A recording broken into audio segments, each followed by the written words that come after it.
held you up a little bit over here. That was nice of him. The problem is he's so fast on the straight and slow on the corner. But I guess that's a practical. Yep. How's the car feel with the lower tire pressure?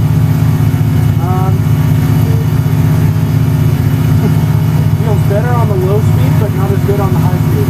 Okay, so we'll leave them where they are. Yeah. Just leave them where they are. Although the only thing I'm curious, is there a pressure difference between left and right? There. Alright, whenever you want to go out. You put your left leg up. Drop it down.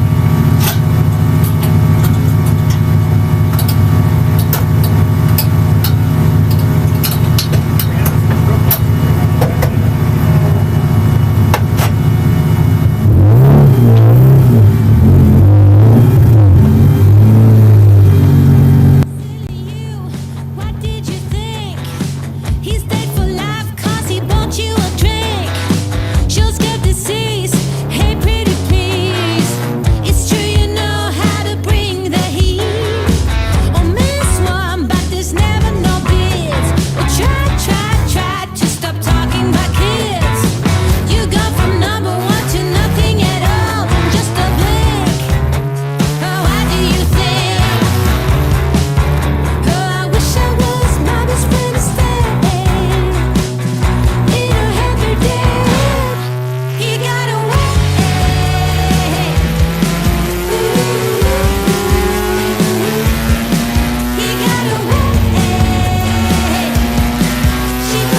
start doing the right thing. So trust your instinct, stop listening to others, and own your decisions. People will always tell you what to do, opinion how to live. So let's create space for the matters most to you. You'll be glad you did. Now start claiming your time and your mental well-being by saying no more. No more. Say it loudly and proudly. In other words, fuck you.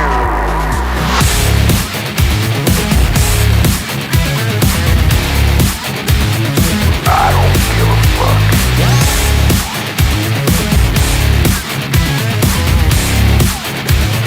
I don't give a fuck.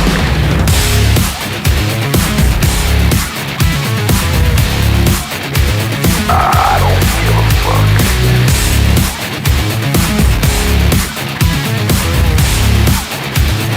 I don't give a fuck.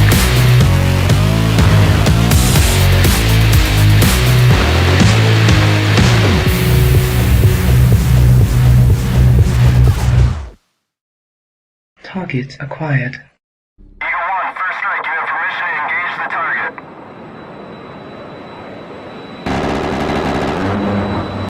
Warning: the following video contains explicit language which may be offensive to some viewers or inappropriate for children. The content within this video is intended for mature audiences only.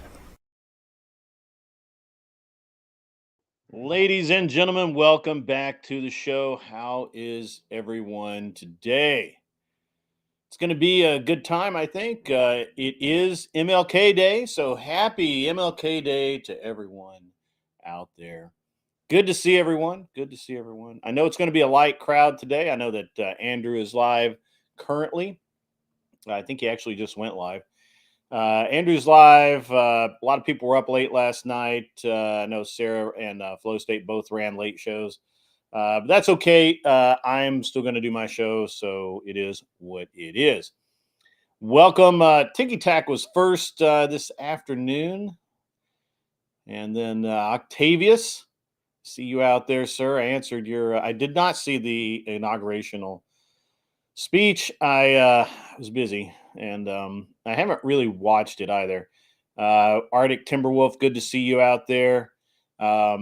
And obviously, we got some other guys. We got the bot WMD 13's out there. MLK is Martin Luther King.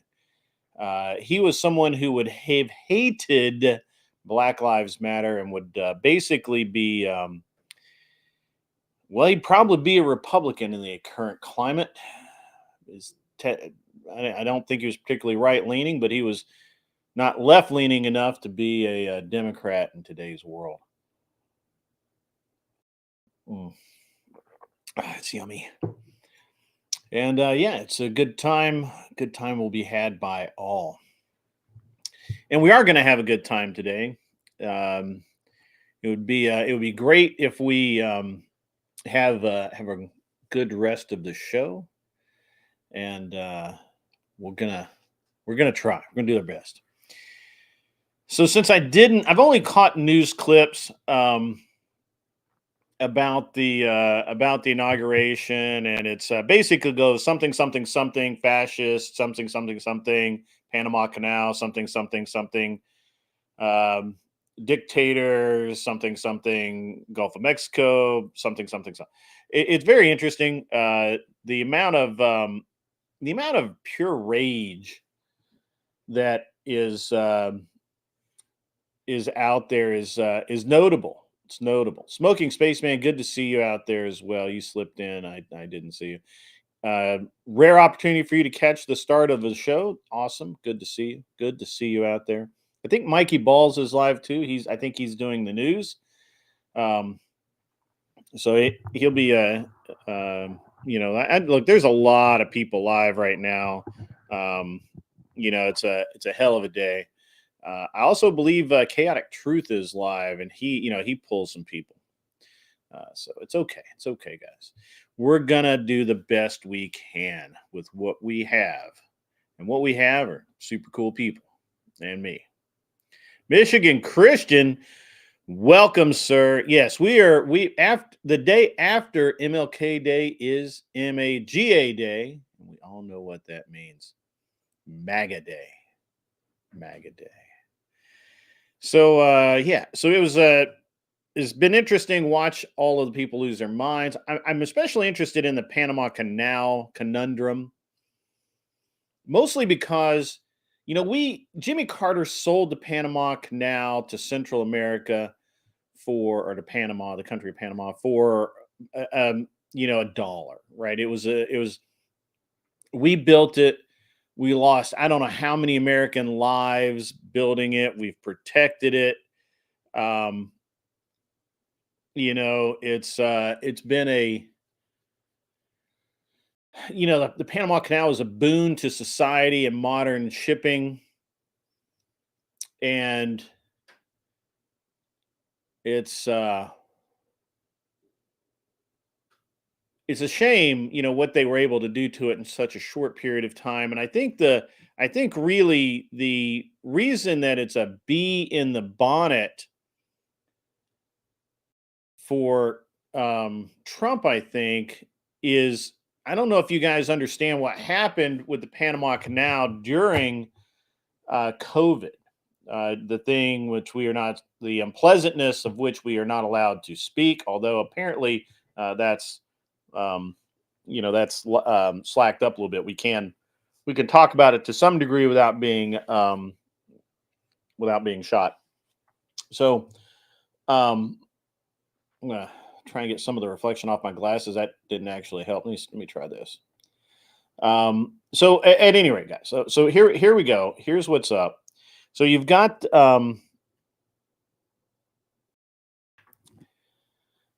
back during the unpleasantness, as it were, there was a great disturbance in the force. And that disturbance mostly was because of the Panama Canal shutting down and third world countries basically refusing to do anything. Also, third world countries maintaining the Panama Canal was a problem. So, look, the Panama Canal has been a bee in, I think, Trump's bonnet for a while now. All of the ports, I honestly, I can't believe that Trump is not pushing hardcore for a complete restructuring of the ports and the Longshoremen's Union and a bunch of other things. Maybe he'll get to that. But during the pandemic, definitely there was a there were issues.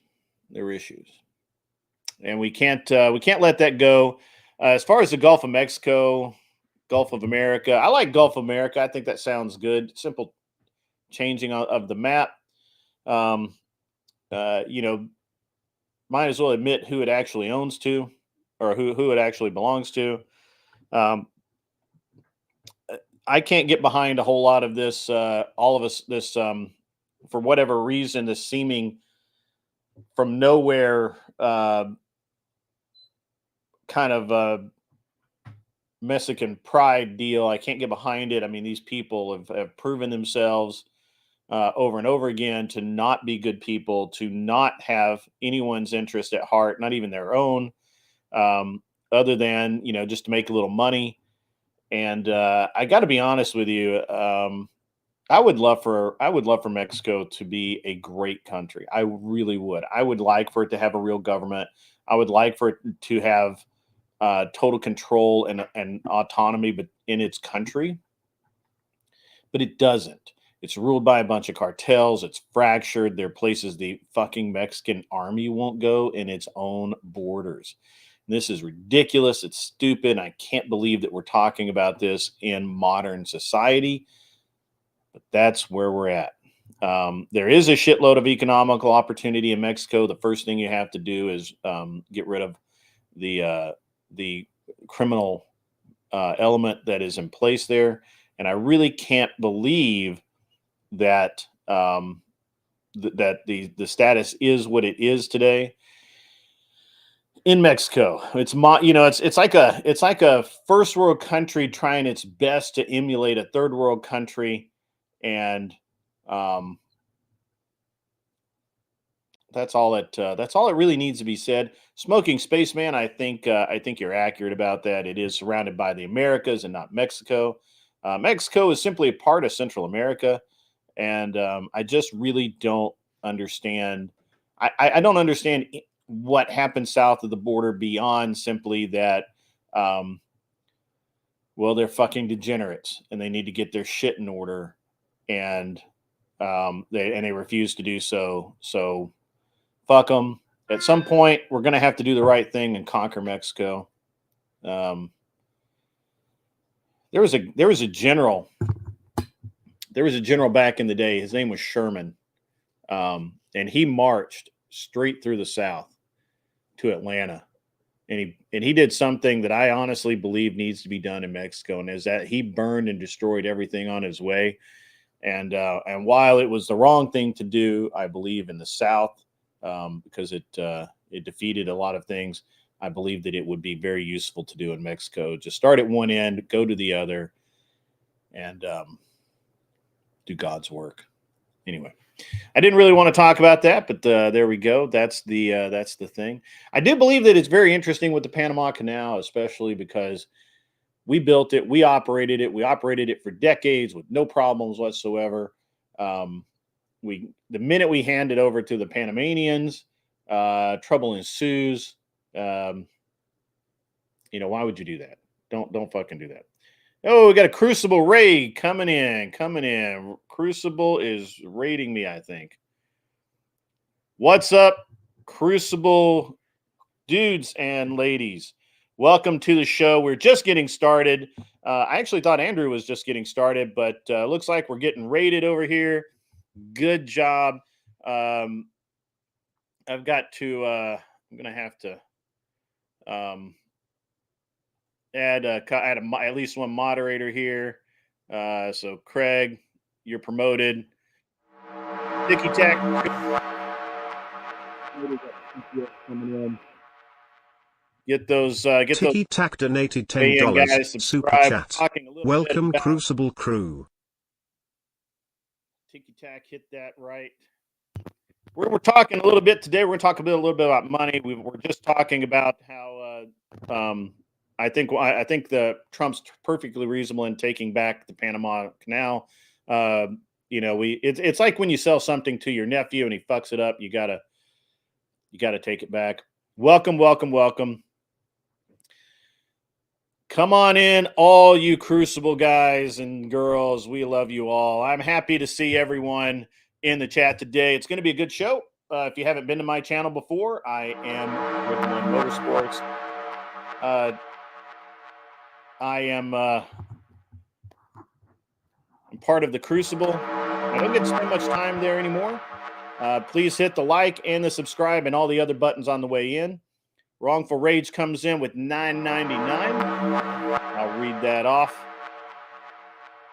Jordan's got a TTS, so we'll get that coming in. The TTS will trigger after this, so we'll get that. Jordan donated $19.99. Super chat. Talking about money, here's a few bucks. Appreciate that, Jordan, my man. Thank you so much. Wrongful Rage comes in, $9.99. Raid, you pack of gentlemen. Hope it's been a good damn Liberation Day. We clearing out them tunnels of the infestation. Operation Get It Done is a go. You guys know how I roll over here. Thank you very much for the donations, everyone coming in. The grift is alive here. I actually don't grift well for myself. I do not do a good job doing it, but I will. I'm going to make an effort today. Thank you all for coming in. Keep the grift alive. We'll be talking about money and why you should and other things. And plus, I have some debate prep going on. I'll be debating on the Reverie tonight. It is a channel owned by a leftist, and I do battle there weekly to fight the good fight. and so far I've yet to take an L because that's not what I do. I will occasionally take an L to a friend, but only to save their feelings. That's right, everyone. Come on in, sit down, put your feet up. Not on the furniture, though. Who is this? I'm Grid One Motorsports, the man himself, the legend, the truth, the light. I am, but yeah. So anyway, guys, I guess we can start with the debate prep. Most of the time, the Reverie has some really interesting prompts. And the prompt tonight is, ladies and gentlemen, let me read this off for you. You're going to love it. As always, the prompt is ridiculously long and somewhat stupid. So let me get in here. I'm going to give you guys the prompt. You just can't even, I can't even make this shit. I don't even know if I can get enough characters in here. This prompt's so long. Actually, it's not going to take it. Welcome again, Crucible Crew. Please like, subscribe, do all of the things in all the places. So let me grab this. Let me grab this cool prompt again. So the topic for tonight on the Reverie is very simple, although, like all leftists, it's very, very wordy. So the topic is, and this is the prompt. I'm reading it verbatim. Today, our new old president was inaugurated. Trump and MAGA are ascendant, and Democrats have suffered a severe loss in the Electoral College. Joe Biden leaves the office with a decidedly mixed record. Most confusingly, as Biden exits, he has given Trump the ability to immediately redefine and recontextualize major moments in his administration. Biden made it clear that TikTok was a threat to the American people due to Chinese ownership. He enthusiastically, I don't remember that in that way, signed a bill to ban it. And now, at the 11th hour, his administration sought a stay in the execution. Separately and simultaneously, a Gaza ceasefire has finally been reached. But many signs point to Trump being the deciding factor as to why this is happening now rather than months ago under Biden, when it was firmly under Biden's control. What do you make of these developments? Are these the last gasp of an ineffectual Biden administration, or do they show responsiveness and the ability to fulfill promises even at the last minute? He's trying to save Biden's ass, is what he's saying. And how do you think these moments will come to define the second Trump presidency? Ladies and gentlemen, that is the debate prompt. Here's where I build my position. Now, keep in mind that I do not actually talk about my entire position. I will make arguments. I will make discussions. Ticky Tac will be up here momentarily to help me out. I'm sure he's very good at that. If he can't, I'll bring some other people up to help out, and we'll hash this out. However, I think we have to nail down the question. It's always difficult because instead of actually taking a position as a leftist, he obfuscates as much as he possibly can. So the actual debate prompt is, what do you make of these developments? Well, I think that Biden has not been president for the past 2 years. He's had a cabal of people pulling his strings. He is little more than a puppet, a dictator, whatever you want to call it. That's what he is. And, well, not a dictator, obviously, but a puppet, a figurehead. Other people are pulling the strings. We saw that with his son getting pardoned. Now, are these the last gasp of his ineffectual Biden administration? No, those gasps were months ago. This is simply Biden kicking and screaming and acting like a kid trying to break all of his shit on the way out the door. That's all it is, guys. That's all it is. It's literally just the Biden administration trying to fuck things up as much as they can on the way out the door so that Trump is left with a mess. However, Trump's not allowing that to happen. He's been working this for the last 2 months once he knew that he was going to win, right? once he won, he absolutely went to work, and he started calling everyone around the world and putting the deals in place. And no matter what Biden is trying, no matter what the cabal is behind him is pushing, Trump is countering it. I think he's doing a very good job of it. Obviously, there's always room for improvement, and he is working within a political system. So he just simply cannot stop everything, but he is able to stop a lot. One of those things is getting peace back in the Middle East, getting Gaza to stand down, getting the Israelis to come back to the table, even though they're really pissed, getting the hostages released. If Biden had any leadership ability whatsoever, he would have been working on this for the past year and a half, and he has not. He has not done jack shit. Nothing. Zero. None of it. He's done nothing to help. He has done everything to harm. And that is the truth of the matter. So I don't think that we can say that this is even a last gasp of the presidency. And do they show responsibility or the ability to fulfill promises? Fuck no. God, what? Seriously? Fuck no. Seriously? Come on. What? Biden couldn't even fulfill the promise to himself to not pardon his son. Do you understand how fucking stupid this shit is? This is dumb as fuck.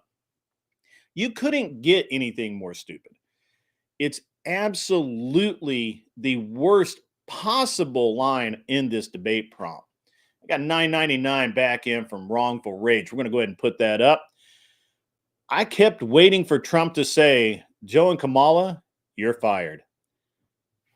You're fired. You're fired. See, I can do that. The people have spoken. It was there in spirit, if that counts. It was, and like I said, I haven't been able to really watch anything. I've had a busy morning, a lot of things going on. Wrongful Rage, thank you again for that $10. Guys, please remember the grift. If you have something that you want to say and want to have me repeat it, you'll have to super chat it, because the chat moves too fast. I can't read it. Plus, I'm trying to picture the arguments that my opponents are going to have and make in this debate. To set the picture for this debate tonight, it is me and one other conservative, Admiral Gibbs. Gibbs is a far right conservative. I think he's way more conservative than any possible measure of conservacy. But he is conservative, and he does do things in a way that mostly makes sense. Not 100%, but certainly a way that makes sense to him. Then I have two libertarians, Lactoid and Fabian Liberty Scott. Fabian Liberty is a force to be reckoned with. He is mostly conservative, obviously, and it's realistically no shit, guys. Fabian Liberty is probably the class of the whole thing. It was he's absolutely a demon when it comes to fighting with, especially the leftist. He can agree. The very cool thing about Fabian Liberty is he can, and often does, will agree with some of the leftist talking points, but then he will fuck them up completely when it comes down to it. I mean, he literally will. He literally just fucks them right up.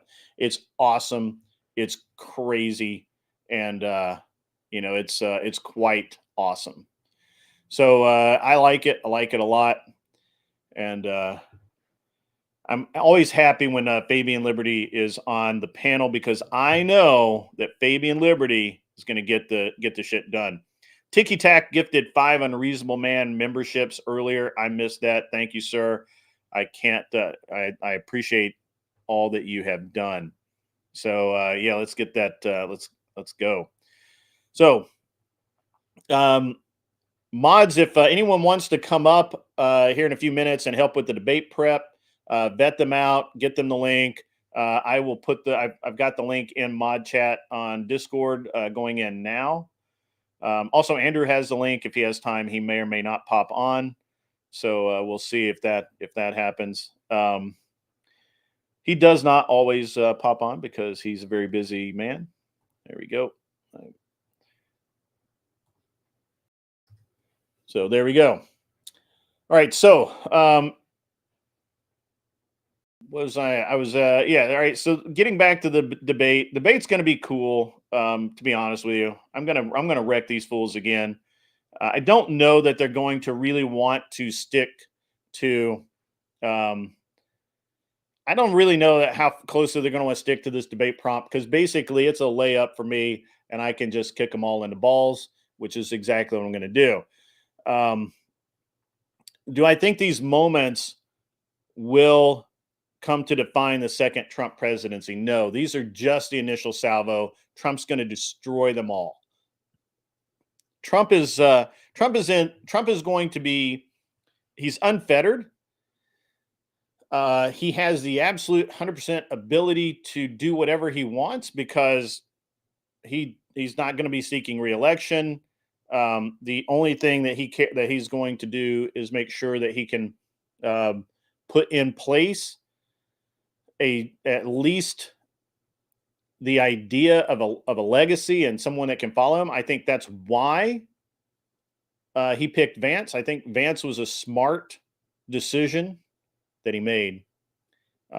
Anyway, so at any rate, it's going to be cool. We're going to have a good time tonight with that debate. I can't really think of a converse argument. I think this topic will be very short because I'm not sure that any of the leftists can argue any positive Biden points. If any of you guys think you can, you're welcome to come up and argue those. I need the workout, but right offhand, I can't even think of anything. So the debate starts at 8:00 Eastern Standard Time.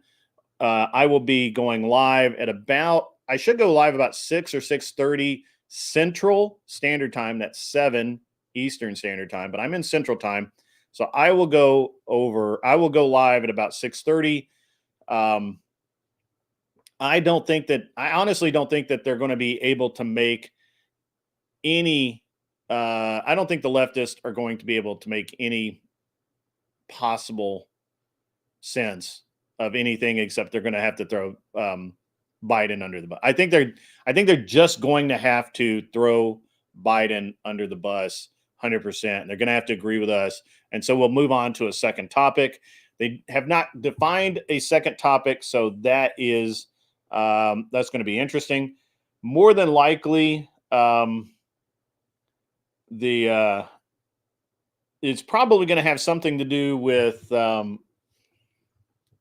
China. They're probably going to try and link something with China and Russia and how we have to refocus our efforts, thoughts, and spending on those external factors rather than focus them internal on what's important. Obviously, that's what liberals do. They never want to engage with with reality. They only care about engaging with external factors so that you cannot fight them on it. If they say, well, what happens if Russia does X? And we go, well, I don't know that Russia can ever do that. They're just like, but they could. What do you think? We got to concentrate on it. We got to spend another $500 billion into Ukraine. So that's so I think that's their only possible hope of is to basically, I think they're going to try and change the trajectory of this argument. More than likely, it's going to be external, and it's going to be offhand. I'm going to say it's going to be China, Russia, North Korea, the usual suspects. And we'll see how that works out. To anyone who's joining us, if you, I can't, the chat's obviously it's in slow mode. It's handling it pretty well, but let's try and I'll try and respond to people as I see them. But we'll see what happens here. The debate's going to be good. Like I said, there's two libertarians, Lactoid and Fabian Liberty. Love Fabian Liberty, super cool dude. Lactoid, he's a lawyer. I don't know. He's a little weird. He can lean left pretty quickly.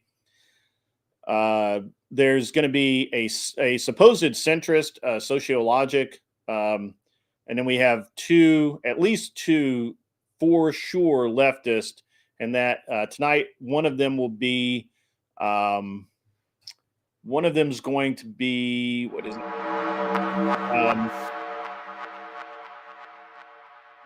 More subscribers. Thank you, Luke T.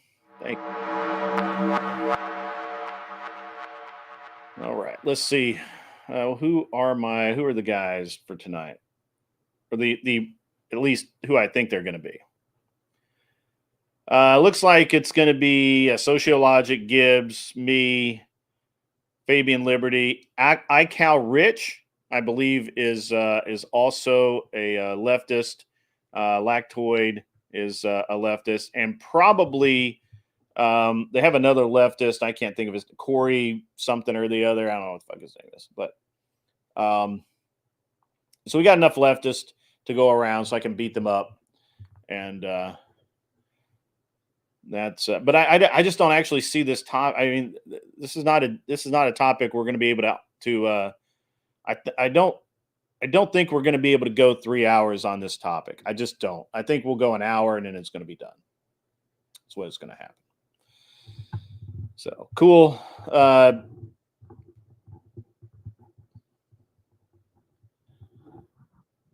Yeah. All right, mods. Let's see. Has anybody wanted to come up and chat? I don't have anybody in my back in the back room, so that's fine. If you do want to come up and chat, especially about the upcoming debate, if you have a position and you are capable of being online and talking, the moderators have the link. The moderators will. You have to go to my Discord to get the link, and you have to work with the moderators to do that. The moderators have to vet you so that I don't have somebody coming up, throwing out TOS stuff. So can't have TOS stuff. And with that, I don't.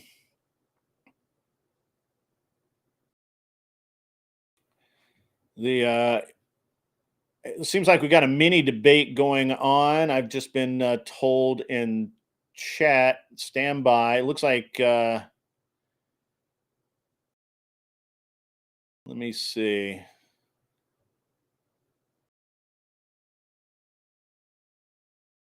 Sorry, so Highly Defined says, Grid, I just want to say that you're a huge arbiter in regards to my enjoyment of Crystal time. Elbow call. Okay. Not really sure. The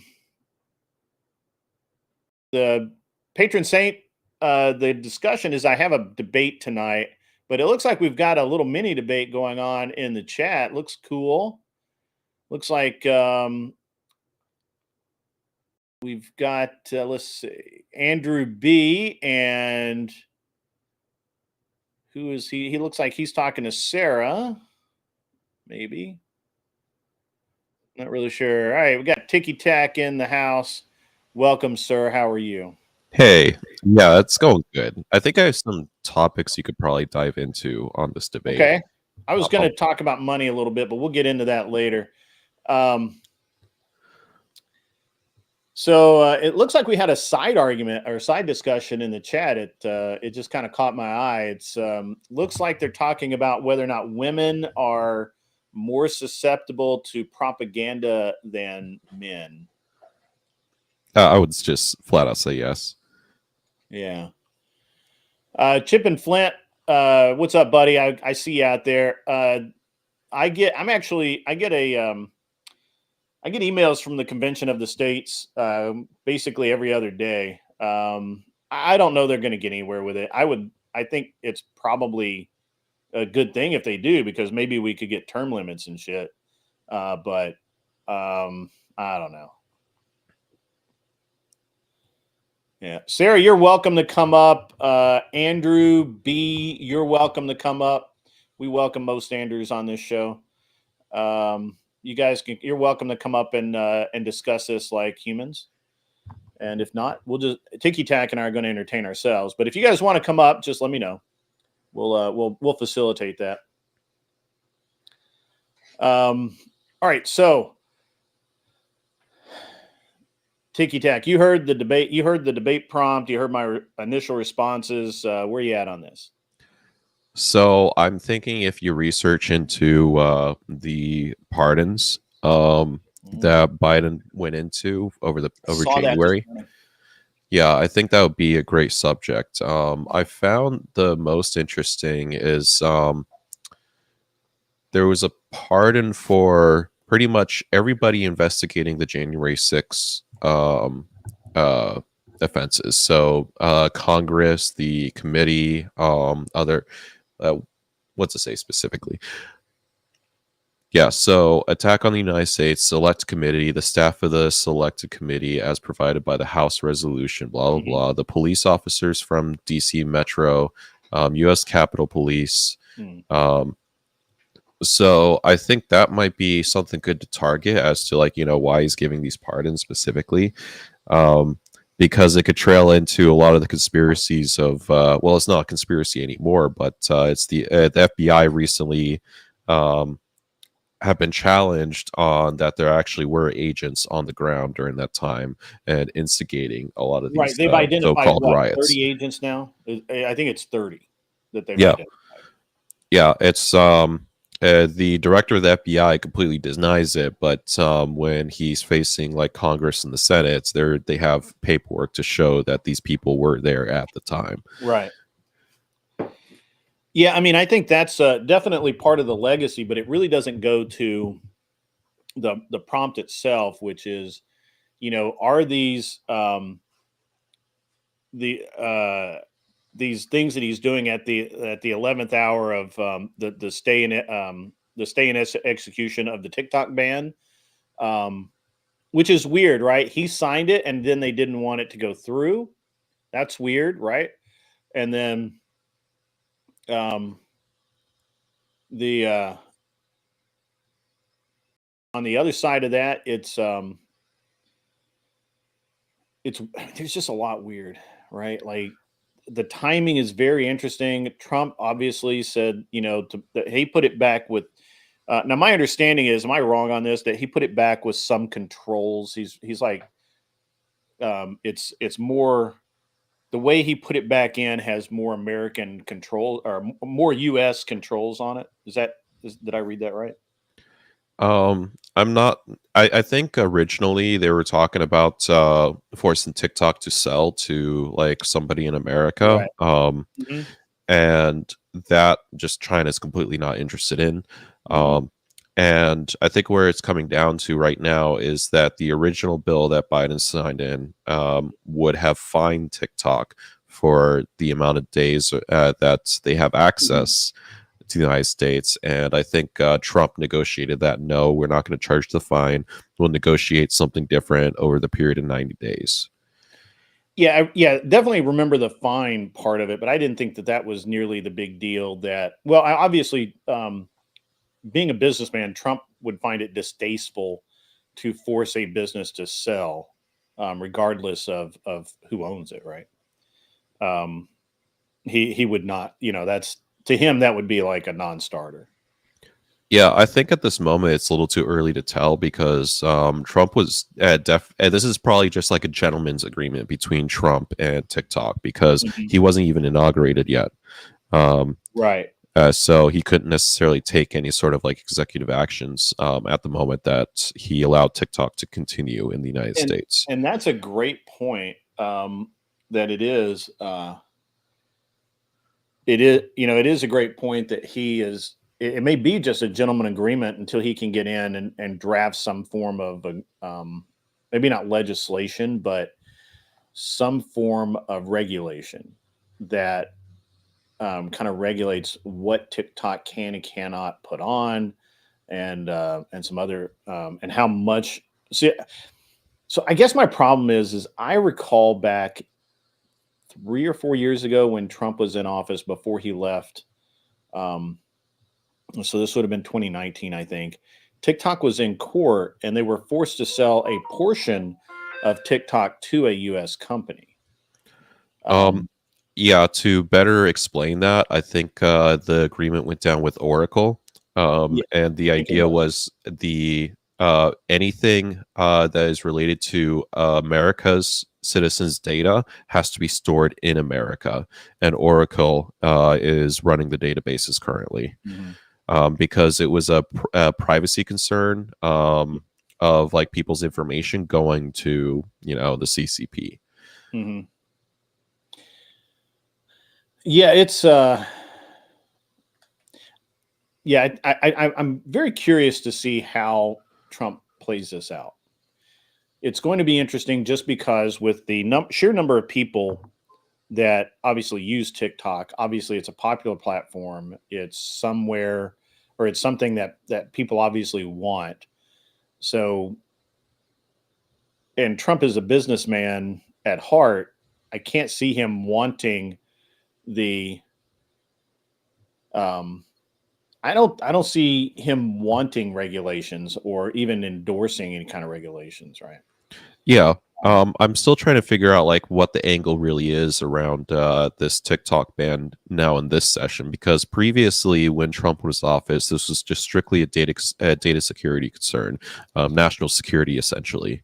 Well, he didn't ban it. Biden. So Biden's White House banned. So this is my theory. You want to hear my conspiracy theory? I'll give you my conspiracy theory. My conspiracy theory is that Twitter, pre Musk ownership, Facebook, Snap, and Google, who owns, I think Google owns Snapchat, Instagram, and something else. I forget what it is, but so obviously YouTube. Google owns YouTube. I think that Trump basically came in and was going to limit the competition. I think but he never did. And he did that because he was pissed at him for banning him and shit, right? So he said, "Fuck you guys. If you're not gonna act in American interest, then fuck you guys. We're not doing anything." So then Biden gets in office, and those same companies went to Biden and said, "We not only do not want, we can't allow TikTok to operate here. They're a Chinese organization. They're gathering our data, blah, blah, blah, all this bullshit." Meanwhile, they're gathering all the same data and actually using it against Americans, right? So, that I believe that was the impulse for Biden's White House writing the bill and effectively banning TikTok a year ago. It went through a year ago. And I think that was also aimed at, I think it was eventually going to be aimed at, because I think they honestly thought they could win. I believe that it was also the way that the ban is written, it can be applied to Twitter as well, right? So they can silence Elon. Yeah. Pissed at him. But you got to start somewhere, and it's easier to pass a law that people immediately apply to people they don't like, right? So it would be difficult for some to get a law passed against Twitter or X, even if half the Democrats hate him, because they still use Twitter. It's still a valid part of their campaign. And so there would be very gun shy about doing anything against Twitter, but TikTok, they have no problem. So now the law has actually gone into effect. And I believe Biden was going to try and appear magnanimous by trying to stay the law that his White House created, and it backfired. It blew up in his face. Yeah, I could see that happening because on the I think original the point, timeline just works that way.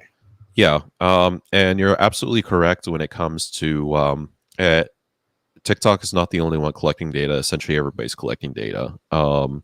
And to even add to that, a lot of these companies are selling the data, which they don't do background checks on the people who are buying it. So it's like any country could come in and just buy like Meta's like marketing data. It's not restricted in any sort of way. So the idea that China is somehow conspiring to collect all the information on American people, well, everybody's doing it. It's not anything unique to them. Yeah, exactly. Yeah, that's true. Before I get too far down the pipe, $5 comes in from K2. Keep on trucking. Good to see you. Do you still think Trump is going to push no tax on tips and overtime? Our opinion. Yeah, I think so. I think that he sees it. I think in Trump's opinion, he believes that first of all, I believe he believes in bottom up economics, right? So if the man on the street can't afford your goods, it doesn't matter how much goods you make. It just doesn't. So I believe that he wants to improve at least your take-home pay, and that's easy low-hanging fruit for him to use to do it. Like I'm shocked actually that the Democrats haven't done that. It really seems like something more a leftist would do, right? Yeah.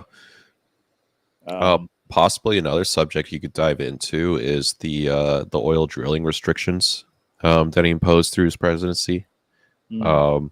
And how Trump is coming in to lift them. So that's something that was very stifling. But I can already see that where the narrative is going. They're going to come up and say like, "Oh, oil has been in record production over the past like 4 years," even though they're not taking into account how Trump's administration removed the restrictions to increase production overall, and then what we see right now is just a little trickle of an uptick. The expansion of the oil market has been stifled over the past 4 years. So Mr. comments that this isn't just about TikToks. They are doing social media censorship in other countries, not being communist. Yeah, okay. China doesn't have a First Amendment, bro. Like, I don't know what to tell you. I mean, it's unfortunately, as much as we want to project our values and traditions upon China, you shouldn't, because they're a whole different country, whole different culture, whole different everything. And our laws don't pertain to them. We can only manage what our law. I mean, you can say, well, if you're going to censor Norway because they're not whatever, or they're not socialist or communist or whatever, then we're just not going to do business with you. Hey, that's fine. That's a big ask for the public of this country to do that in the defense of someone like Norway or Great Britain or fucking whoever the fuck. But I just don't really get. I guess I don't give a shit, right? And I don't think anybody else should either. Well, we censor things all the time from other countries. Yeah, even as like if you're an American company that's dealing internationally, you deal to the lowest common denominator essentially. So the restrictions that you put in for like China or India, Russia, Middle East, you're going to have those similar restrictions here apply here in America because it's just easier to set up it that way. Right. That's true. So this is a good point. Kronick, by the way, welcome again, Kronick. I ought to put that video of what the Chinese are teaching their children almost in the intro. I think he means that it's almost almost criminally underknown. It really is. I mean, I think most people kind of have a sense because it's been in the news so many times. But the vast majority of TikTok in China it's very interesting culturally, by the way. And the vast majority of TikTok in China is like teaching, like lessons, how to program your remote, how to paint, whatever. In Korea, it's like a lot of like beauty tips and cute dances and music and shit like that. It's all artsy shit. And in America, it's just, I don't even know what the fuck. I don't watch TikTok in America, but it's just like mind numbing drivel, to be honest. I think it's just because of the incentive in the country of China is to educate their youth, whereas over in America, it's just about profit. They exploit the. I know there people are going to say it's it's a psyop, but we see the same exact patterns with every social media on. Yeah. Well, who cares if it's a psyop, right? I mean, everything's a psyop if you want it to be. Yeah. I'm just thinking that the easiest way to gain profit is off of general user base is to essentially hypnotize them into these kind of like the whole like slot machine psychology that was brought up in social media.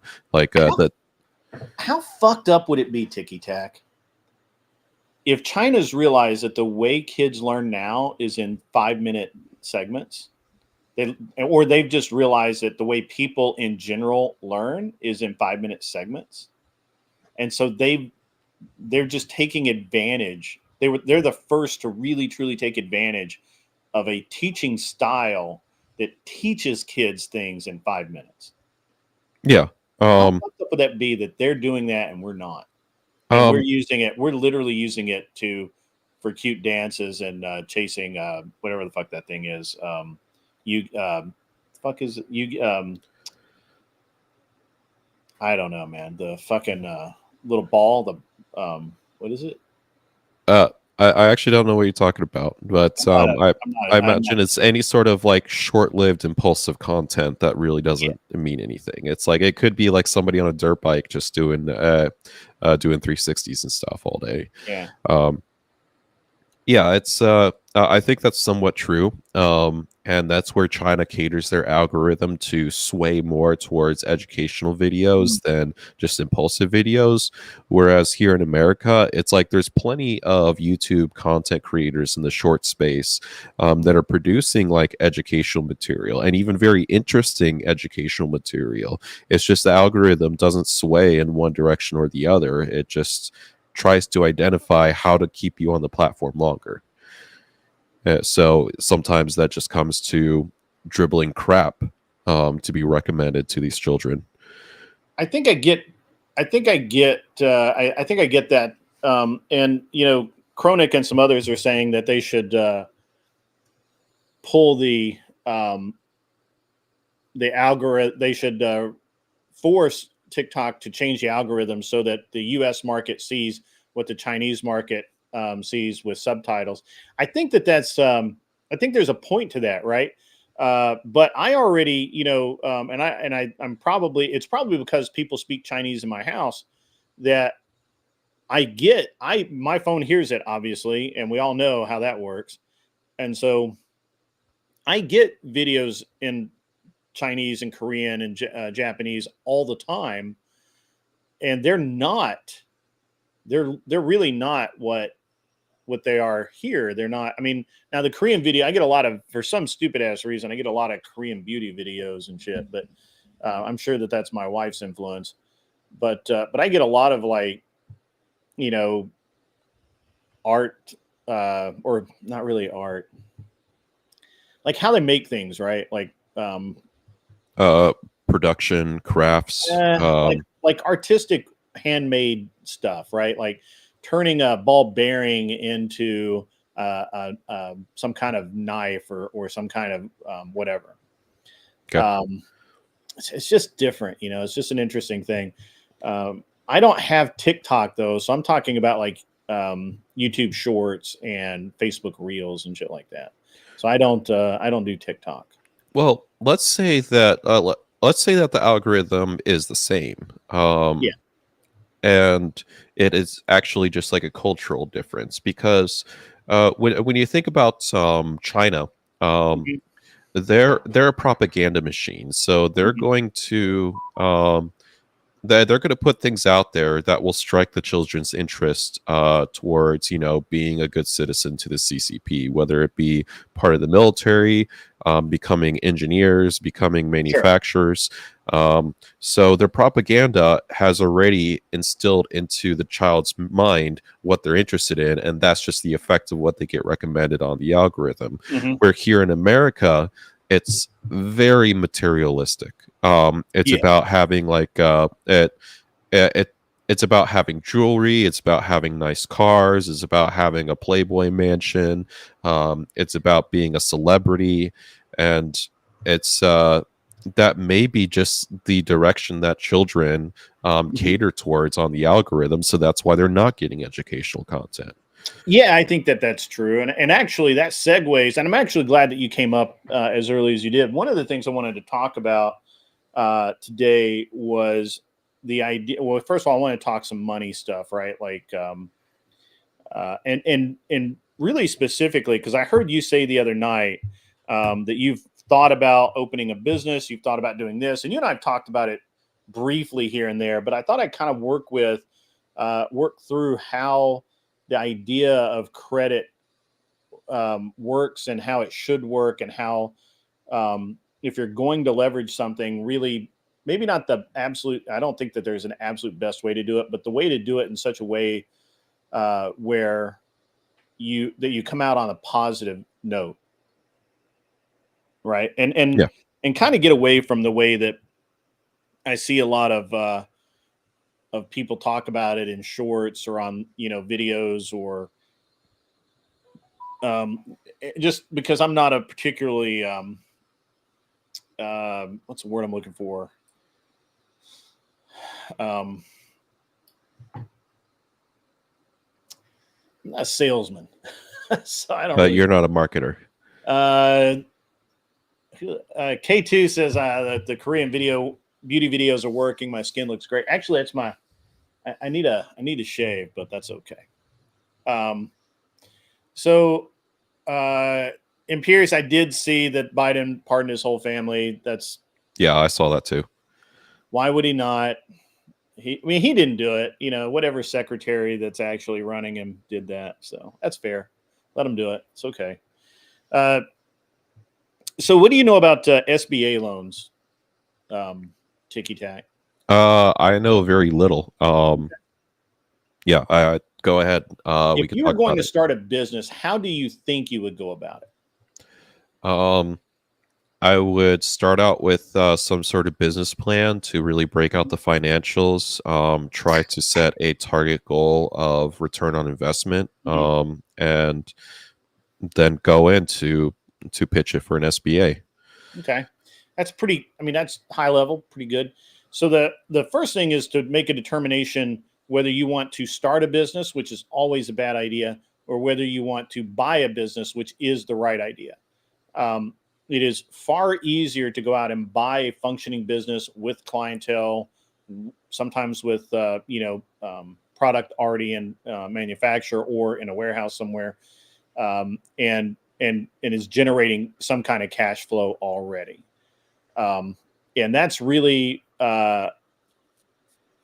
unless you have a track record of being the best manager that McDonald's has ever seen or some shit like that, it's going to be very difficult to write the narrative that will appeal to an SBA lender enough to give you a bunch of money.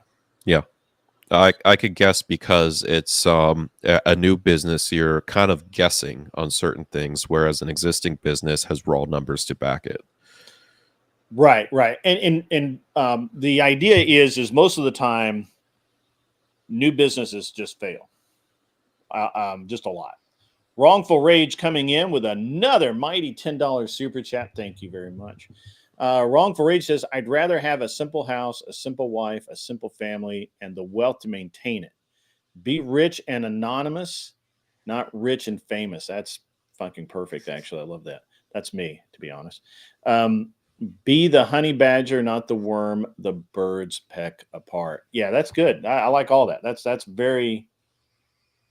badass right there, guys. You should Mhm. listen to what that man said. That's badass. Um, so, um, Yeah. So isn't it like 90% of new businesses tend to fail? well, 90% of restaurant businesses for sure fail within the Okay. first 3 to 5 years. Um, the and that's just, I mean, you can't get around it. I mean, it's just the way it works out because you have so many. There's so much competition. It's not a business where people, unless you're talking fast food, it's not that you just have this clientele that just goes there just to go there, um, or you have something they need. Uh, Restaurants are often just because people like it and no other reason. Um, Yeah. So, and that's why you could have and you see this quite often. You see guys that have like multiple awards for, winning barbecue and all of this stuff. And they'll get one restaurant and it does really well. And then they'll try and expand and that restaurant fails and takes the first restaurant with it. And that's because, first of all, people expect a certain level of quality. They don't get it. Second, if you dilute your market, and like you're known for one thing and you dilute that market, then you cut your own throat, right? Well, I even imagine if you try to expand, there's a supply chain issue that you probably encounter. It's like, so as in a single restaurant, you have your supply chains in order, but once you move over, you may have to change who you actually get certain ingredients from. Mm. Wrongful Rage comes in $9.99 again. Hit. Not really sure what we hit, but we hit something. I think the dono gold. Oh yeah, awesome, man. Thank you. I forgot all about that. I said I'm terrible at grifting, guys. I really am. I need to watch Andrew more and get the grift down. He has it down. I do not have it down. I really wish I did, but I don't. Glad to see everybody out in the chat today. Let me take a minute while I'm here to recognize that Ticky Tac's up on the board today. He does great. We got a good show for you guys. 205 people have remained in situ, which is good. Wrongful Rage comes in again with another $9.99 saying that. And another one that says goal. We hit the goal. Thank you very much, Ticky Tac. I really appreciate it.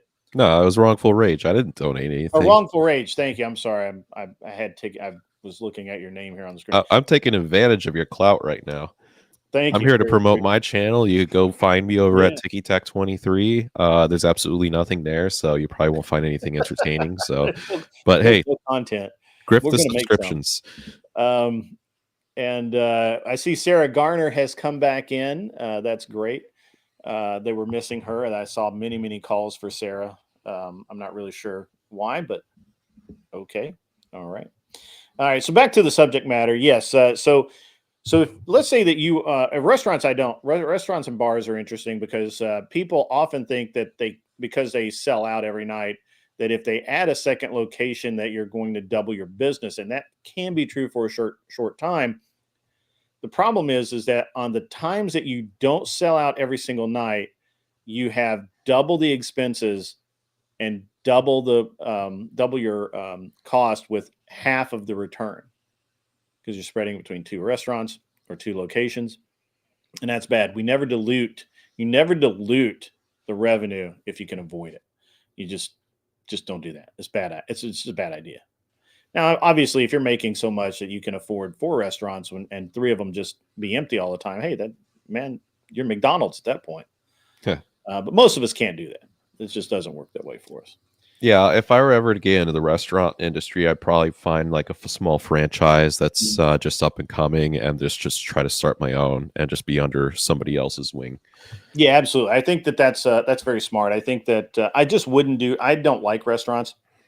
I think it takes a very specific mentality to do that, and it's not I don't have it. Welcome, Mikey Balls and his crew. Another raid.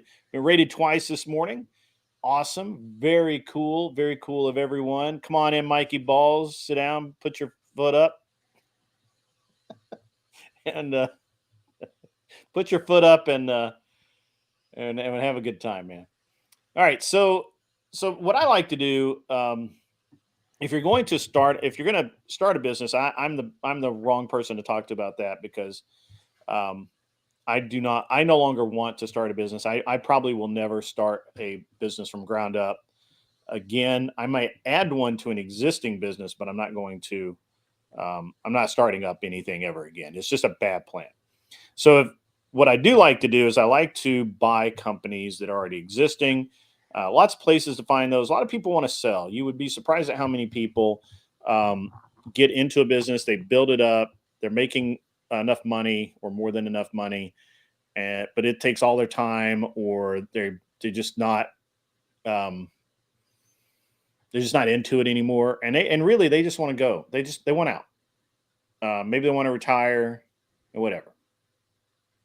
So I suggest buying. And so like if you wanted to buy, so if you were, and I'm just going to pick on you for a minute because I know a little bit about you. Let's say that you wanted to buy into a motorcycle shop, just a generic shop, not a Harley dealership, but maybe, you carry, used American motorcycles, and maybe you had like a Honda or Yamaha dealership. Let's just change it to general power sports. Okay, yeah, just general power. Yeah, let's just say power sports, right? So you carry a little bit of everything used. You carry a bunch of stuff new. Can-Am, whatever. I don't know. Polaris, whatever it is. And when you do that, and you go and you look around and you find a dealership for sale, and they want, let's say, $1 million worth, $1.5 million, something like that. And you think, well, shit, that's a ton. But really, it's probably overpriced at that. But we'll get into that in a minute. So then the first thing you start doing is you start looking at the hard numbers, and that is how much money are they making, how much are they paying everyone, and when you take everything out of top line, what is your EBITDA, your income? And I can never do EBITDA right. I can say it, but I never can define it. It's earnings, not including interest, taxes, and all those. Anyway, so it's basically what's left over, right? Mm-hmm. And I can never define an EBITDA. I know it. I can write it out, but I can't do it right now. Anyway, so what I want and what you're left with is cash flow, right? So let's say that you've got and I'm actually working with a company right now, and it's a 1.7 million is what they're asking. Their cash flow after everything's deducted, it's about just round number at 450, right? It's a little bit more than that. Let's say round it number 450. That's pretty good. That's a pretty good ratio, right? And they're billing, but when you look at their billing, they're billing like $5 million a year. But they have everything to pay for. They've got literally things that nobody ever thinks about, not just salary, but all of the different insurances, vehicles, vehicle maintenance cost. They lease the building back to themselves, so they have to include that. Just all of it, right? Some advertising, not a lot. Just all of the expenses. So when you get to that bottom line and you're looking at, I'm going to make 450 grand, right? But you're going to pay 1.7 for the business. It sounds like a pretty good deal. So you go, all right, I'm into this. I like it. I want to do it. Let's go for an SBA loan, right? SBA loan requires 10% upfront, and usually they want a seller backed note. They want the seller to carry 10%.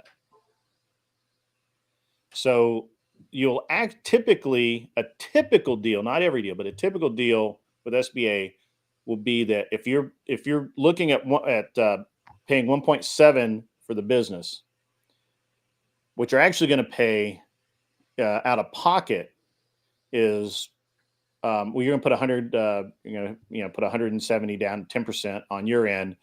The dealer, actually, you're going to put 100,000 down because the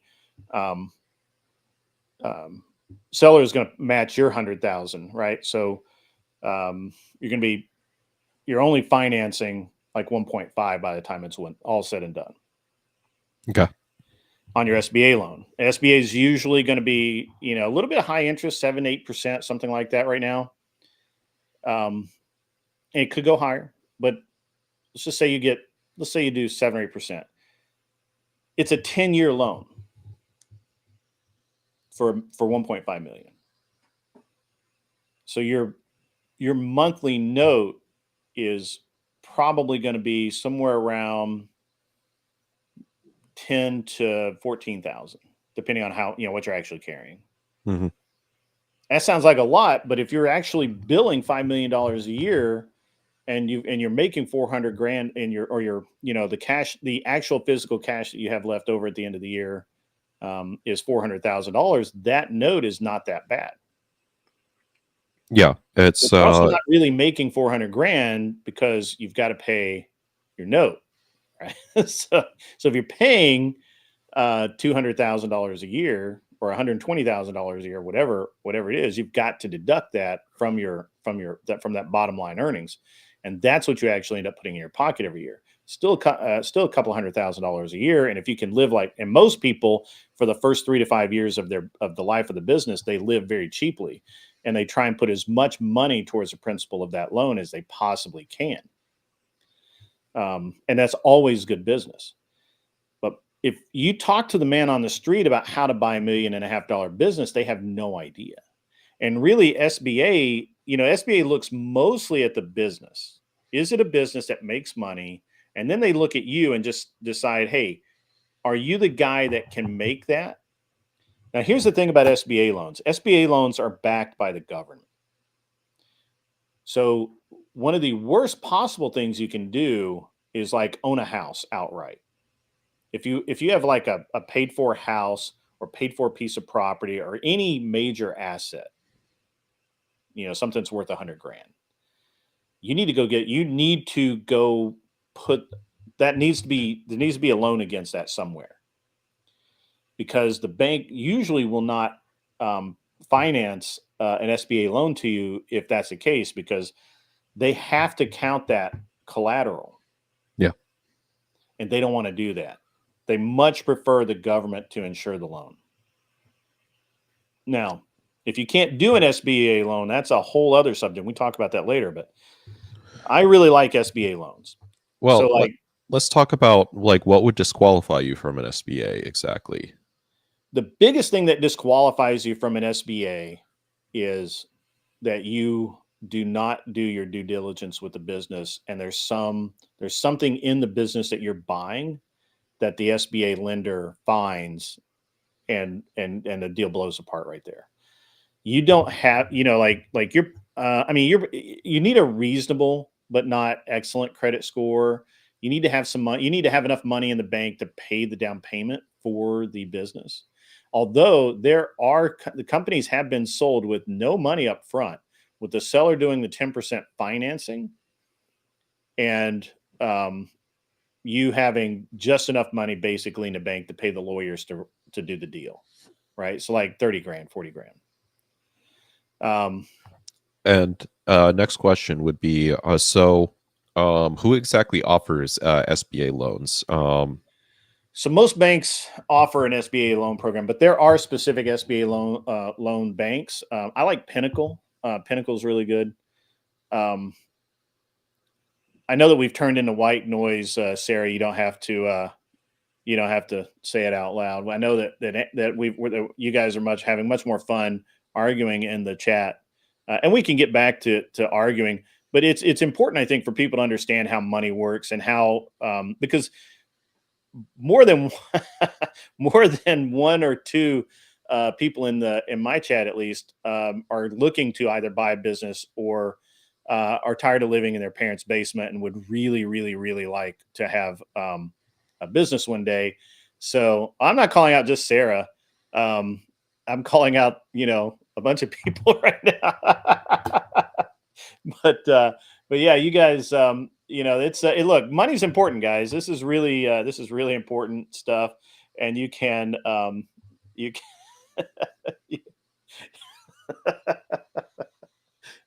can you can ruin your life if you do it wrong. And Ticky Tac's asking actually really good questions. What will disqualify you? Generally, disqualifying things. I mean, I don't know all of them, but the better the narrative that the bank can write, that you have, you've been successful in most things that you've tried up until now. Now you want to own a business, and now you've got a team with you. You've got somebody that can handle the financials. You have a good accountant that you've worked with, and all of these various layers to your team works great. You really need to make that happen. So here's the thing. Unlike most other loans, most banks really want to help you buy a business because it's a lot of money for them, and it's low risk for them because it's backed by the government. Okay, that's good to know. Yeah, I would say the power sports that I'm looking into, either like partnering with or buying out, would probably be the bad option, only because of that they don't like paperwork. The finances are not written down anywhere except for what they pay in a checkbook and whatever comes out of the bank account. Yeah, it's not really a business, to be honest with you, unless. All right. So, for example, if you're looking at buying something for a couple of $100,000, just save your money up and go to your local bank, get a commercial loan, and go do it. To do a commercial loan, again, it's really about the asset you're buying. So, all right, let's just say that it's a power sports company that is run by a guy who's a fantastic technician and a fantastic salesman, but he's dumb as fuck, and he's never brought in an accountant, and he's never done anything. But he uses QuickBooks, and he does what QuickBooks tells him to, and that's it. Like, he absolutely doesn't print reports, he has a LLC, but he doesn't even have any articles of incorporation, so it's not really a business. And let's just say that you try and buy that business, no bank on the world is going to touch it because that business really truly doesn't exist. However, the same size business, let's just take this the other direction. Let's say the exact same business, except that the seller, stand by, $9.99 back in from Wrongful Rage. If you do it right, though, you too can swim in a bed full of cash like Scrooge McDuck or make expensive paper airplanes. I am going to go play with my airplane later today. So that's legit. I am actually going to do that. So, but when you are, so let's just take the opposite of that. You have you buy a business from a guy who actually cannot turn wrenches, but he's fantastic at bookkeeping. He's a good salesman. He understands, everything. He knows how to hire people, knows how to fire people. But he literally knows nothing about motorcycles except he likes to ride them. And he's got impeccable books. He has his LLC's perfect. He's got support for everything that the bank's going to ask. And he can prove that everything that he had, every single thing is as an asset or a detriment to his business. And you can walk into a bank and show the loan officer that you can buy that business. That makes sense. And most of the time with business loans, it's more about the narrative than anything else. Okay. Question. What if That's it telling was? the story. Yeah, it's. Have you ever bought a business with the intention just to sell it again? I did. I bought and it backfired on me. So I actually I can give you 2 examples of businesses I bought that so I bought a paint and body shop that was going out of business. If they would not have remained in business another 6 months. They had some staff, they had business, but the owner was an idiot. He couldn't do anything. He had no idea how to keep his books. He was a great body man, just tremendously, gifted individual when it comes with a paint gun. But he was horrible to his employees. He was horrible. His bookkeeping was junk. He would get so far behind in his work because he would order paint for this car, and it would come in, and he would have forgotten what job it was for. Yeah. Right, because it took a few days, and then it would take another 2 or 3 days to get to that job, and then he would have already ordered the paint again. I mean, I literally saw one time where there were 3 invoices for the same exact color of paint for the same exact car that only got painted one time. So he was spending a lot of money. He didn't have to. I mean, basically, he was a joke. He was again, great painter, horrible business guy. I paid $600,000 for the business. The only value that business had was that it had a massive building that was leased at a ridiculously low rate for like 20 years. Right.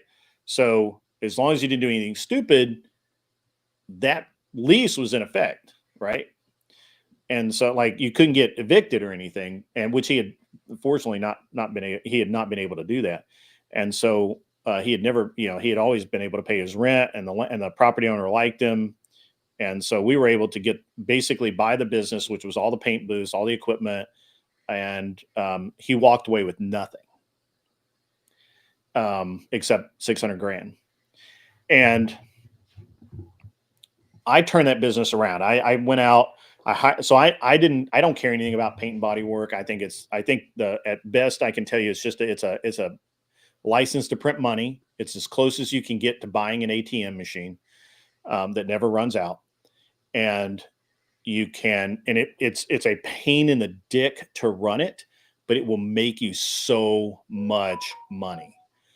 And so what I did is the day I bought it, I went down. I started driving around town. I went to all of the major dealerships that had good body shops, and I asked to speak to the service manager, and I'd speak to the service manager or service writer, and I hired a guy from Cadillac, and I hired a guy from I want to say he was I want to say he was like a Honda dealer or something like. I forget where he was, and the both of those guys. So I hired one guy as the facilities manager, shop manager, whatever you want to call him. He was the guy that hired, fired if necessary. He ran the front. He talked to all of the commercial clients, and he just kept everything flowing. Right. He was really responsible for the workflow. And then the other guy I hired as the service writer and the manager of that department. And I hired him because as a service writer in 2005 in Denver, in $2005, he had made through his commission about $200,000. Mm-hmm. Right. Now understand that shop time at that period of time was between $50 and $75 an hour. So yeah, he had made enough in commission to make $200 and something thousand a year. So I knew that he could sell, and he understood it, and he knew everything there was to know about his job. And I hired him away. I told him that I gave him $80,000 base and a percentage. And then the facilities manager guy that I hired, Tom, he and I drove around to all the Enterprise, Budget, Alamo, all of the rental car places. We visited every single fleet that didn't have their own internal paint and body. UPS, FedEx, all those guys went around to all of them. We went to all the state contract, all of the state facilities, U.S. and the Postal Service, all the police departments, everything. And we went out to the airport. The airport actually, so was one of the things that got us out of the gate, made us a bunch of money like our first 6 months. Was we went to the airport. The airport had a maintenance facility. The only thing they didn't have was paint. So they had a rental car maintenance facility. So they did everything to the rental cars except paint and body. And so I went down and talked to the guy, and I'm like, hey, all your guys have to do is, fix the mechanical stuff, and we'll do the rest. And we ended up having a guy named Larry who had a towing service, and we kept him busy. I think he only worked for us for about 6 months. He would tow there. He would tow like 3 cars in the morning, and he'd go to lunch, and he'd come back, and he'd tow 3 cars back. So, Yeah. And because they didn't have, and the thing about the maintenance facility is, unlike the rental offices wanted to actually, they would just have somebody drive the car over and drop it off, and then they just follow each other back. But the maintenance facility out at the airport, they didn't have that. So us having a wrecker guy that would just go get it and bring it back, and they didn't have to do anything except sign the bill. That was like, to them, that saved them so much time and effort and everything. And I made tons of money off those guys right out of the gate. That was probably what allowed us to exist for the first 6 months. And then obviously I made sure to cater to all of the insurance companies, big, little, small, didn't matter. And so we would clean the entire parking lot of cars by Friday afternoon. Friday afternoon, there'd be no cars left except for the stuff that was torn in half in the back, waiting to be hauled off to salvage, or we were waiting on parts in the back, something like that. But everything else was gone.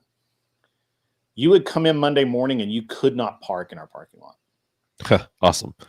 Because over the weekend, it was just nonstop trucks dropping off. And so that was a great business to buy. If you looked at it on paper, it was a horrible business to buy. But when I was looking at it, I was looking at the bones, what was there and what could be built, and the price was right.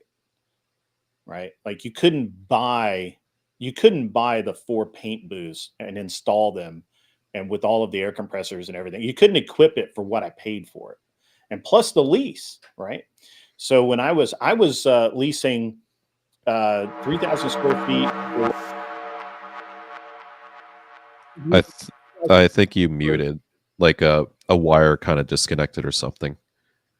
Oh no, the thing went through. Gotcha. I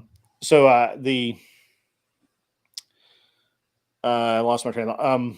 It doesn't matter. That was a great business. A poor decision was we bought a service shop in California. They showed us on their, and again, this was a terribly run business, but it was a lot like what you were describing. Your buddy's business is. It was run by this family. They were getting tired of it. The brother that actually liked it didn't like anybody in the family anymore. Didn't want to work there anymore. So like the one effective guy wasn't going to do it anymore. So they were, but they owned the building. So we bought the business and rented the building from them. And everything they told us must have been either everything was made up, or there was something that changed between the time they stopped working and we took over and started doing it, because we never really made any money out of the facility. It was very hard to find staff, and it was absolutely terrible. Now, I bought the body shop specifically to flip, and I made a lot of money on that. Like the happiest day of my life was selling that place. Well, maybe not the happiest, but top 10 for sure. The mechanic shop I actually intended to keep for a long time, and I ended up we ended up selling that like within 2 years, a year and a half, something like that. Okay. I've been on both sides of that coin.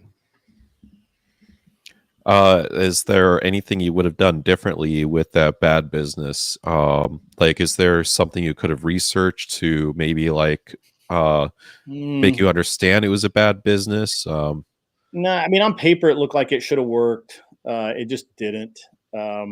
The biggest problem was the area it was in. It was very hard to get good staff, and the two things that I should have researched was in that location how much it costs to do business there, as far as all of the fees and permits and all of that nonsense. And then on the backside of that, how hard it was to keep employees, because it was terrible to do that. And then one of the things I didn't realize is that the traffic pattern had shifted. And so from about 3:45 until 5:30, you could not turn in my parking lot because it was just bumper to bumper traffic. Yeah, that's wild to think about. Never would I thought like a business would be dependent on your traffic flow on the roads. Right. Right. And I didn't think about it either. And honestly, it nobody had ever said anything about it. It wasn't until I know that they changed the traffic flow. And you wouldn't think it'd be that big a kick in the nuts, but absolutely it was a big ass kick in the nuts. Yeah, it's kind of interesting how I'm trying to relay this to how much of a good business opportunity it would be for me to go after this shop, because you point out a lot of things that are kind of like bad that would incentivize me to pull away, but then at the same time, there's like a lot of good elements in the fact that like the lease is really freaking cheap. The equipment in there is very valuable and is already set up and very useful. It is right off of the intersection of multiple highways. So its location. Yeah, it's like we have people driving from 100 miles away just to drop off equipment for us to work on. And it's a very solid mechanic. Just he doesn't do paperwork well. It's that's I would say that is the biggest downside, is that either I would have to go in there and figure out all the finances currently, and then also if I'm going to have him in the business, how much is he going to willing to let go of how the process is going to be managed, or is he going to try to throw wrenches into the issue? See, that's always a problem. And just going off of what I know from your situation, if I were looking at that business to buy, so it would depend on how much money he's actually making now, or the amount of money that he could make, could be made in that location, if somebody that actually wanted to make money. So you have to understand, a lot of businesses go weird because the owner really doesn't want to make money. They want to make enough money to have the things they want, but that's it. Like, they don't have the mind space or the mindset to look at it from a rational point of view and saying, the most this square footage is going to be able to make me doing my business is $500,000 a year. So I need to make $510,000 a year. And so what you run into is this where you have, for example, the body shop that I took over, they had all of this space, 4 paint booths, 2 drying booths. They had it was set up to make a shit ton of money. And I did. I mean, it was making, a lot. It made so much a month. I mean, it's literally an ATM. And you just put cars in, pull cash out. That's it. And but the guy who was running it, the guy who had set it up, he had the right theory, but he couldn't execute. And honestly, he made enough money to keep himself happy, but he was spending a ton in waste. He was wasting a lot of money, and it was the same thing. So in your case, where your guy is like, from what I know, super talented, gets work done, but he's not, obviously he's not hiring people. He's not going out and being an owner and finding new business, hiring guys to do that business. I mean, in Texas, I've got to think that first of all, there's got to be corporate accounts out there. There's got to be state accounts where where the Department of Wildlife or Fish and Game or whoever they use for ATVs and stuff, and they probably are just having a dealership service them, and you Yeah. might be able to get put a contract in place there. There's got to be ranches, oil fields, all kinds of things that are probably just having and one of the things that when I went up against a dealer, my biggest tool against dealerships was that I could get it done faster. Yeah, that is what the market is looking for right now, because the dealership's right across the street from us, and it's they're backed up by about 4 weeks constantly. Heck, even like the Google Maps have updated, and you could just see there is like vehicles that just cover their entire like back lot, and Right. it's not even a parking lot anymore. It's like it's all squished together where you have to back out multiple vehicles to get to anything. Yeah. I mean, I just think that it would be one of those things where like the reason that we did so much more business than the dealership body shops or any other body shop is because we just pumped so much work through, right? Like I had a tear down area. There was a body shop area. The car went into once it got out of the body work phase and the new panels were fitted, it was sanded, it was ready to go. It went to final prep where it was final sanded, taped, wiped down, and then it went in the booth. It got shot. Once it came out of the booth, it went to drying. Once it got done with drying, it went to reassembly. Once it was done with reassembly, it would go to buff. And once it got done with buffing, it was gone. Yeah. Like it never stopped moving. Like the car never sat, right? Now, if it needed framework, framework was like somewhere else. So if it needed framework, it would get out of tear down and go straight over to the frame machine. The frame machine guys would just fucking, rock it out and make it happen. And so that's the way it works. So one of the things is that you've got to, when you go against dealerships or big shops or things like that, one of the biggest places where you will attract a shit ton of work is just being able to get it done, especially with companies that need their machines. Well, that's another advantage that we have in our shop is that we're able to fabricate parts. And we also have a backlog of cross-reference parts that the dealership doesn't have. So we know that there's a certain there's certain Kawasaki's that are actually using like Suzuki like airboxes and stuff, whereas the dealership is always going to look for the Kawasaki airbox and it's going to be out of stock. But we know we could purchase the Suzuki, get it right away, and it'll fit. It's an identical match. Right. Yeah, no, it's a great thing to be able to do that. And I don't want to go down too deep into a single rat and down a well. Yeah, sure. But when you're looking, if you're going to buy a bit, sometimes it's better to just buy the business. And then, like in your case, I think it's hard because I think you have a relationship with the owner. You like him. You think he's a good guy. And it's going to be hard to tell him, hey, I got to put a man. I can't be here every day. And I'm not going to be here every day. I'm an owner. I've got other things I need to do. But I got to hire a guy that can run it, and you can't run it. So I got to hire this guy over here to be the manager, and you're going to and now some guys that takes a weight off of them once they think about it, because now he doesn't have to worry about anything but what he's good at. Yeah. Well, that is just pump the work out, man. Just get over there. That's my hopes.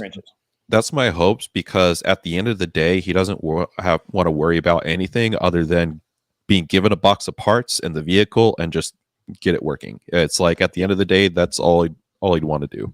And a lot of times you need to come at the facility if you're going to buy a business, right? One of the first things you need to do is look at where the holes are. Where do things fall down holes? Is it most likely it's going to be in the parts room. It's almost Yes. always going to be in the parts room.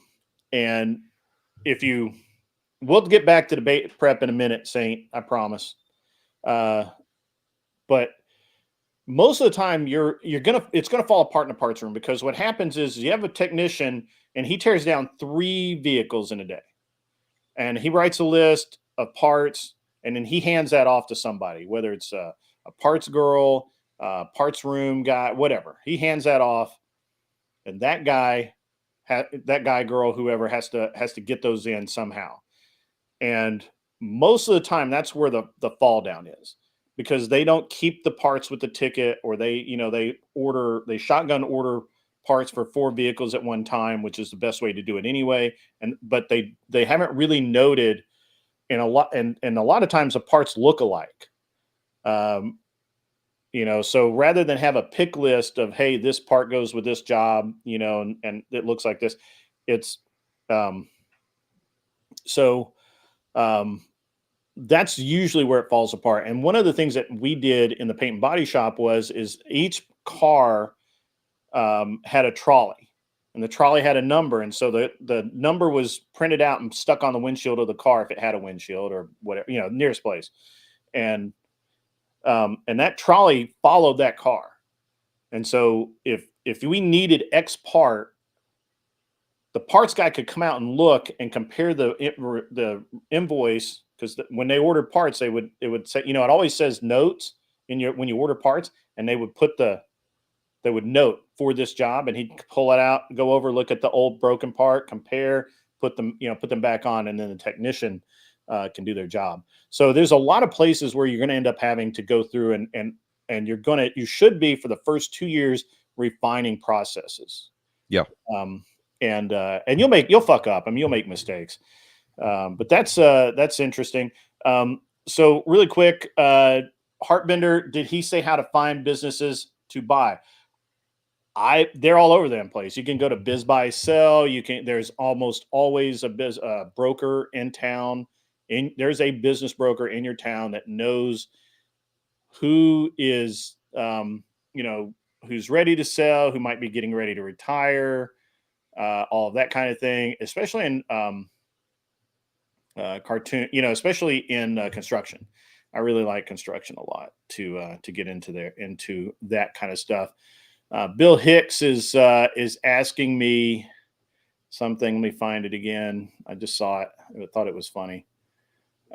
Maybe I didn't. He says, I do great on that leftist debate channel, by the way. What's it called again? The Reverie. The Reverie. Don't go there, though, because they only stream, that fucker only streams to Twitch. So he can get us conservatives banned off of there.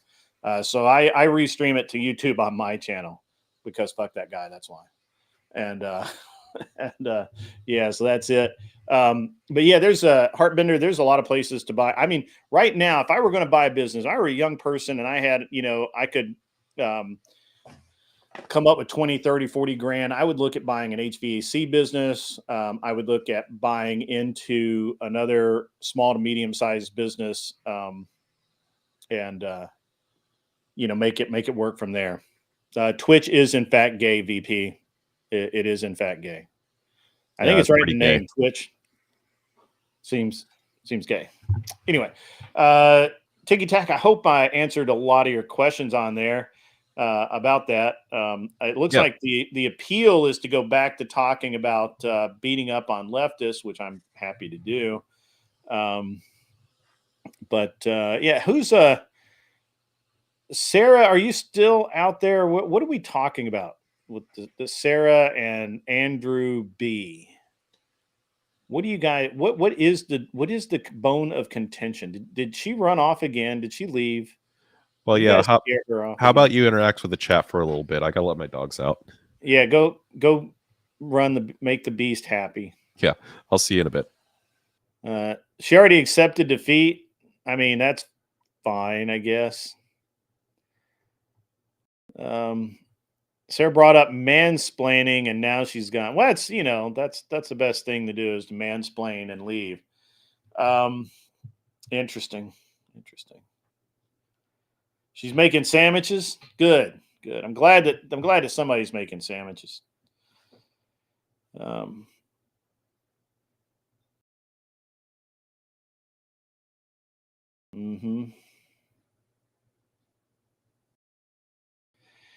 It's really been good to have everybody in the chat today. I hope that we've got a lot of new people that will continue to come around. Hope you hit that like and subscribe button. If you didn't, shame on you. I know that for the guys coming from over at the Crucible that it was probably a little bit of dry subject matter today, but it was a planned show. We're going to get back into the debate prep here in just a second. After I interact with you guys in the chat. Again, please like, subscribe, do all the things. Donate. I must grift. I do not grift often enough, but I must grift. Let's see. Ghost says, before today, I've always gone to garage. I have a lifetime warranty on my control arms, and they said since the invoice from before didn't match numbers with the arm, they wouldn't honor it this time. Saint 6. Thank you for subscribing, sir. You're having engineers check into it. All right. Sounds good. Sounds good. That's fine. Whatever's coming back on Andrew B's birthday, he said he thinks that's good. Good idea. Yeah. Grift1 Motorsports is in fact bad at grifting. I need to do better. I've missed my purpose in life because I'm not good at grifting. I don't grift so good. I did not go to the Andrew Wilson School for kids that can't grift so good. But I'm learning. I'm learning slowly. So if you like what you're hearing, let's throw some dollars out. Get that dollars. Ghost 1978, I do believe they're trying to get out of it. So let's run back by this debate subject. I really enjoy. Yeah, Briar Wolf, chat off topic, say it ain't so. The chat was having like an entire discussion today. Hey, Tim Hale, criminally funny, J6er, can't talk today, Grid, but thumbs up for you. Pardons inbound. I know. I heard that. I heard that you are getting it done, sir. $9.99 comes in from the wrongful rage. Zombie fingers be grifting. Now hit that like button, you pack of lovable savages. Yes, indeed. Please make that happen. Also, memberships are always appreciated. Ghost 1978, if you paid the extra $400 for the lifetime warranty, they should, in fact, give you the lifetime warranty. You got to read honestly, you have to read the fine print, though, because a lot of times that lifetime warranty is for one singular replacement, and then you are back on your own. I have seen that before myself. It's very strange that we don't have Michelle or some of the other regulars in the chat today. I'm not really sure where they are.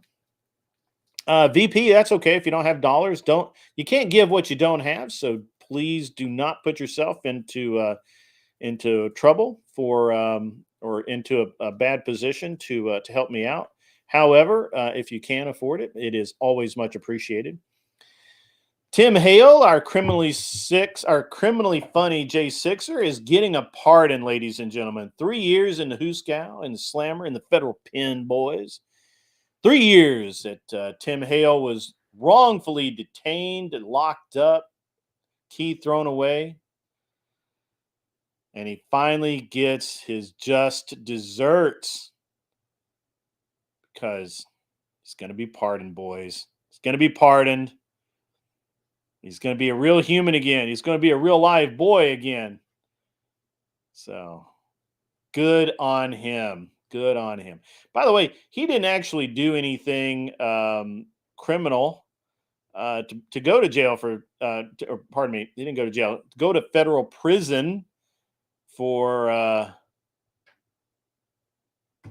3 years, 1 year of which, thanks to the mighty Patriot Act, was prior to conviction. That's right, folks. Spent a year in jail for nothing. Nothing, I tell you, for nothing. For nothing. All right, so let's get back to this debate prep. If there's anybody else besides Ticky Tac who'd like to come up and help with the debate prep, you are welcome to. I just don't see this being a great challenge of a debate prompt for me to defeat handily. I'm going to make them all my bitch because they're leftist, and as leftist, they're in bad shape all the way around. I can't do anything about that. It's just the way it is. And yeah, so maybe one day they'll grow up and be cool, but they're not. He was not. Nobody's going to chase Nancy Pelosi naked. Obviously, that's a lie. Come on now. You got to do better. You got to do better. Got to do better. I have been actually, thank you for the comment. I have actually been beating the crap out of the leftist lately, including the frog. What was his name again? Fuck. Something stupid.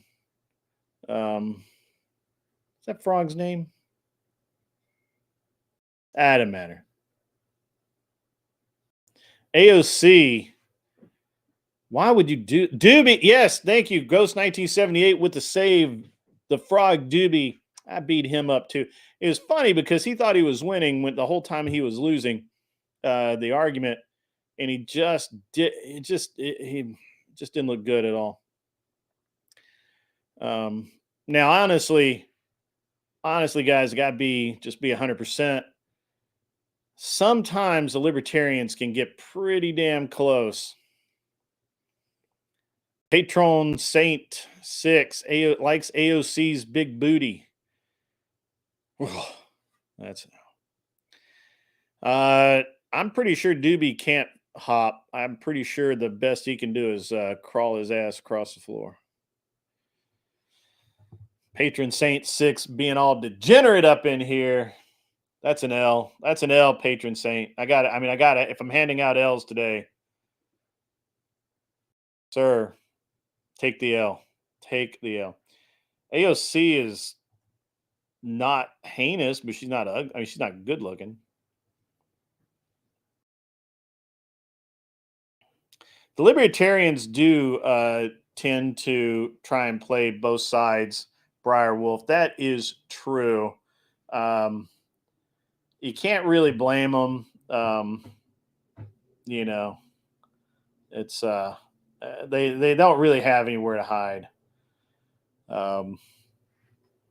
So got the L there. I'm sorry. She's probably a 6. She's probably a 6. I don't know. An argument could be made that AOC's a 6. On a scale of like 12. That chick couldn't get any more mid if she tried. It's an Alex Stein. I understood it was an Alex Stein quote, but it's still. We're talking about big booty Latina. Yeah. Yep. Yeah, AOC, the big booty Latina, like Alex Stein, prime time. Hey, Sarah Gardner is back. Her mansplaining point is there is a general condescension men speak to women with. It's not tone policing because I'm not saying their logic is wrong due to tone. Tone never matters ever. Okay? Men don't understand tone. I don't know if we don't understand it. We just don't care. Yeah. Right. It's just like when men talk to other men and I use like a highfalutin tone.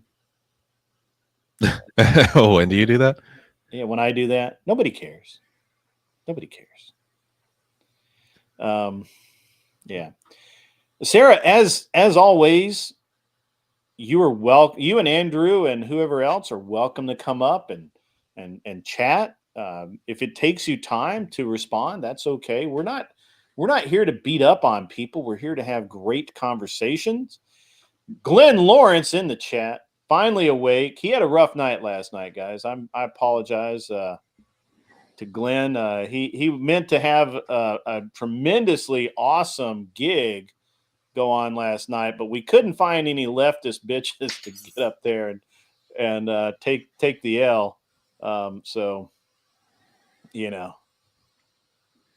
You really got to fish them in. You really got it. We got to promise them cookies or some shit. I guess I don't know. Whatever it is, we didn't have it.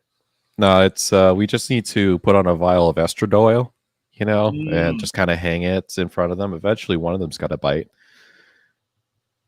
That is me, Sarah. I am the funny guy from whatever. I'm just as funny in person. See how that works? It's weird. Glenn, buddy. I figured it out, man. I figured it out. We got to lure the leftist women in with like lies and deception. That's funny. You could tell them there's a gay guy that needs help. That's what it is. But he is right. Men care more about what is being communicated than how it's being communicated. I'll go with that. My tones.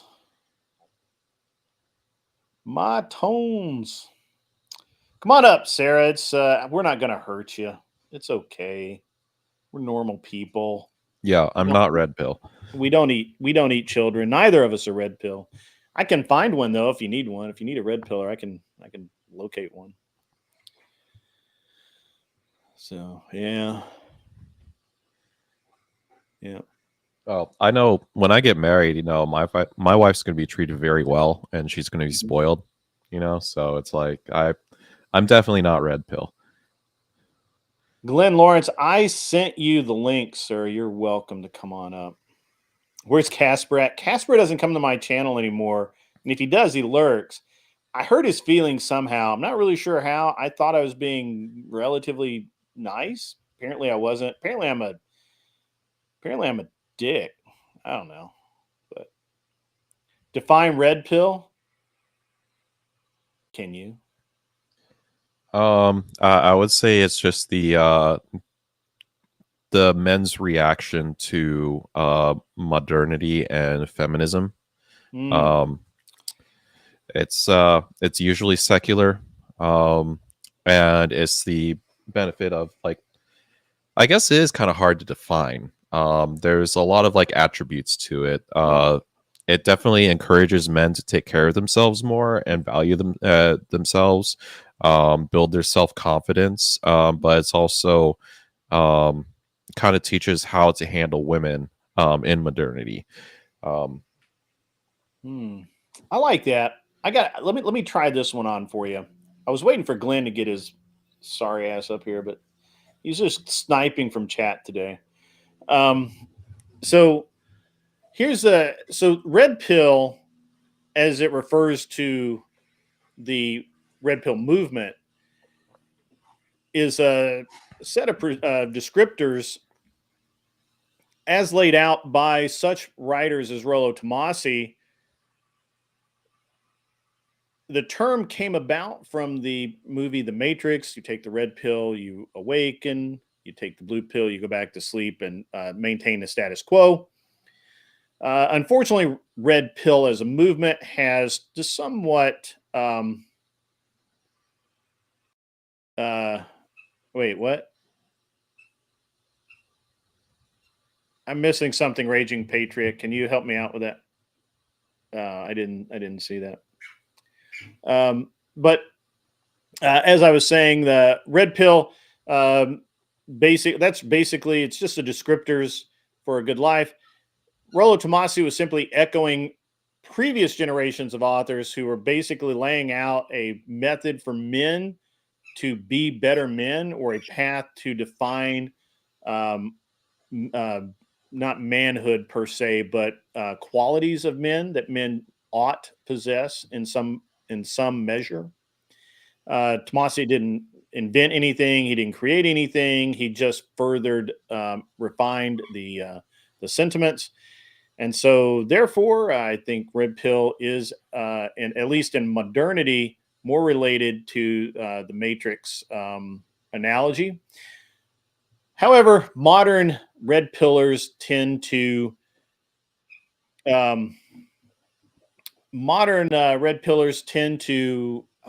the word I'm looking for here? Lean on the shoulders of feminism to promote their prescriptors, which I do not prescribe to. I do not. While I believe that the red pill ideals, as laid out by Tomasi and those who came before him, are great, and people should listen to those. The reality is that the prescriptions of many red pill creators in this space are horrible, and you shouldn't listen to them. Glenn, I'll get to you. I know you want to say something. Wrongful Rage comes in, $9.99. My lady is spoiled. She don't work. Has a maid, children. Drinks my booze, spends my money, but I get all that P and V I could ask for, hence the army of maids. Children. I like where your head's at. It's the wave of the future. Get you some, everybody. Get you some. Let's see. We got Sarah. If a man was showing another man how to do something and he kept saying, "Here, sweetie, I know you don't know. Let me explain it slowly so you get it," it wouldn't be an issue, right? I mean, not if he's gay. But actually, men are not that nice, Sarah. Have you met us? If I'm literally having to show a guy the same thing twice, I'm like, "Look here, fuck stick." like, what do you think? This is fucking great. Hey, we got John Galt up in here. I didn't think he left his channel. Yeah, Chris Lestrange has one definition of it, but I think my definition is pretty accurate. Welcome, Glenn Lawrence. How the hell are you, sir? I'm good. How you doing? Man, I am. What's up, Glenn? Doing great, man. What up, Ticky Tac? So, what is the red pill? All right. Well, the red pill is truly it's just based on intersexual dynamics, how men and women interact with each other. It's based on a lot of Evo psych stuff. It's observations of how men and women behave and taking that knowledge and applying it to your life today. Yeah. It's basically it's not listening to what people say, it's watching what people do. It's based on their behaviors. Now, although Red Pill points out that feminism is its main problem, it does nothing to eradicate feminism. It does, if anything, it uses feminism as a workaround to get what they want. More sexual access from women.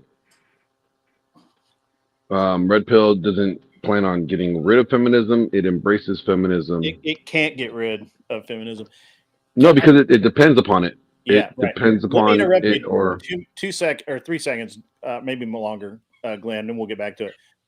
First of all, John Galt, the mods can give you the mods can post a link in the Discord, and then they will delete it as soon as you click it. If the mods will do that, that's great. Otherwise, yeah, you have to know somebody on Discord that is that's a member of the video or whatever. I will not let anyone that uses that link up but John Galt, so don't bother clicking it. And who was the patron Saint 6? I love this.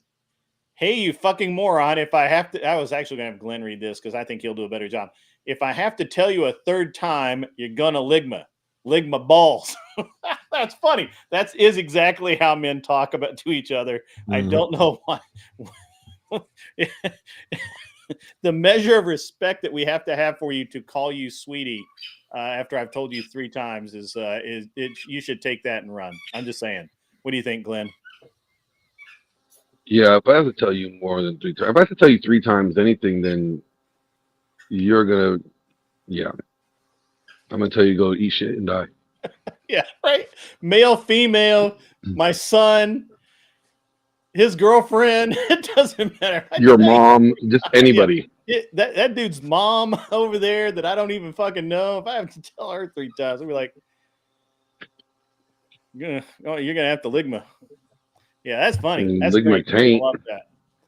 So yeah, Ligma taint. funny. Ligma taint. Yeah. Sarah Garner, you need to come on up. Come on up. Don't be afraid. We're good. We're nice people. The funny thing is like, you know, the red pill people that you see on TV the most or on YouTube the most are sensationalized. This is an act. They're projecting their anger, their outrage. It's all an act. I mean, I can say this by working as a producer for most of them. Yeah, I know who they are when they're off camera. Sarah the Wallman wants to do Wallman stuff. So if you want to do Wallman stuff in the chat, come on up and do Wallman stuff up on the stage where we can all see it. You misspelled Wallman, Andrew B. It's W-W-A-M-N.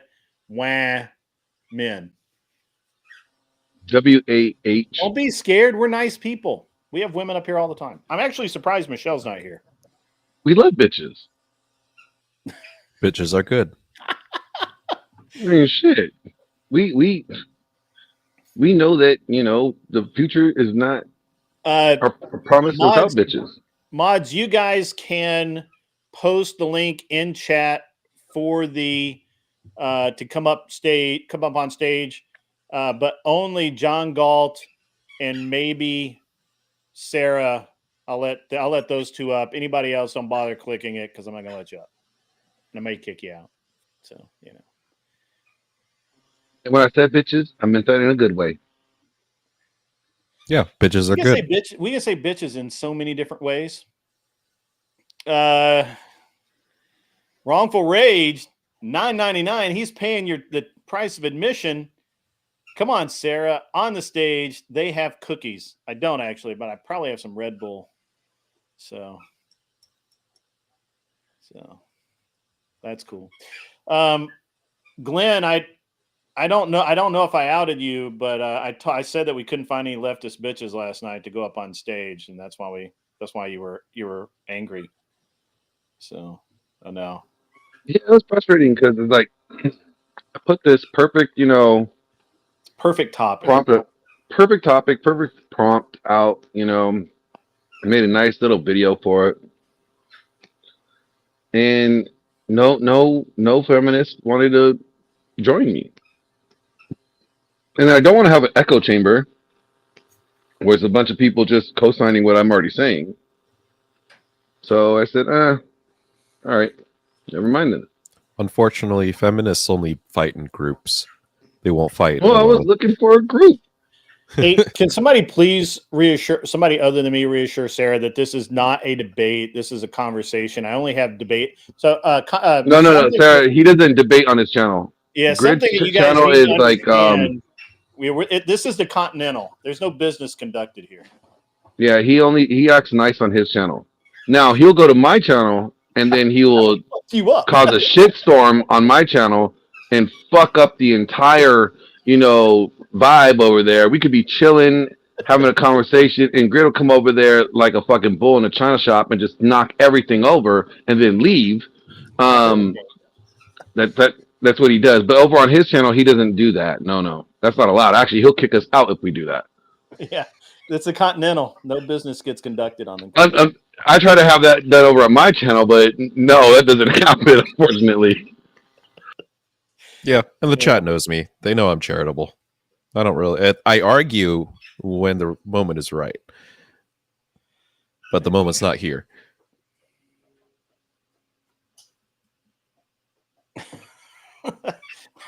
I try not to argue with women that I'm not sleeping with, so I don't see a point in it. Yeah. I do tend to be a lot nicer towards women. Yeah, I mean, I'm very nice towards women. I mean, except for Girl 992. Girl 992 definitely gets. Who's Girl 992? I missed out on that. Oh, you need to go watch Girl 992 on my channel then. I don't have, dude. You need to watch Girl 992, Grid. I will watch it. I will watch it. I think you should watch it right now with everybody live, so you can watch Girl 992 because it's that funny. My volume is low. How is that even? Oh wait, there we go. Yeah, thank you, Briar Wolf. I have great manners. I literally have everybody else turned up to like all of it, and I have mine low.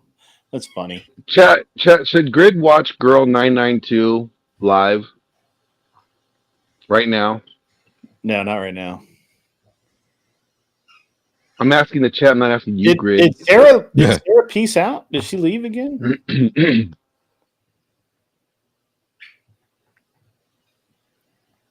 I didn't see a debate in the chat, by the way. I just saw a bunch of woman stuff. So,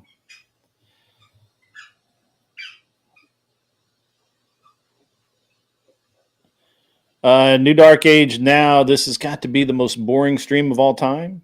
It is slowing down a bit. Yeah, it's a little calmer now than it was. Do not play Glenn in the wig. We're not playing Glenn in the wig. We're not doing that. Well, I was hoping John Galt may come up here in a minute. He may have wandered off. He's a busy man. He's got things to do. Andrew B, the stream here is generically chill because again, there's no business that gets conducted in the Continental, so it's pretty chill over here all the time. Good discussions. We talk, try and educate people, that kind of thing. You're in the Discord? Let me go over there. I wasn't in the Discord. John Galt. There you go. You're up. You're up, John Galt. I got you.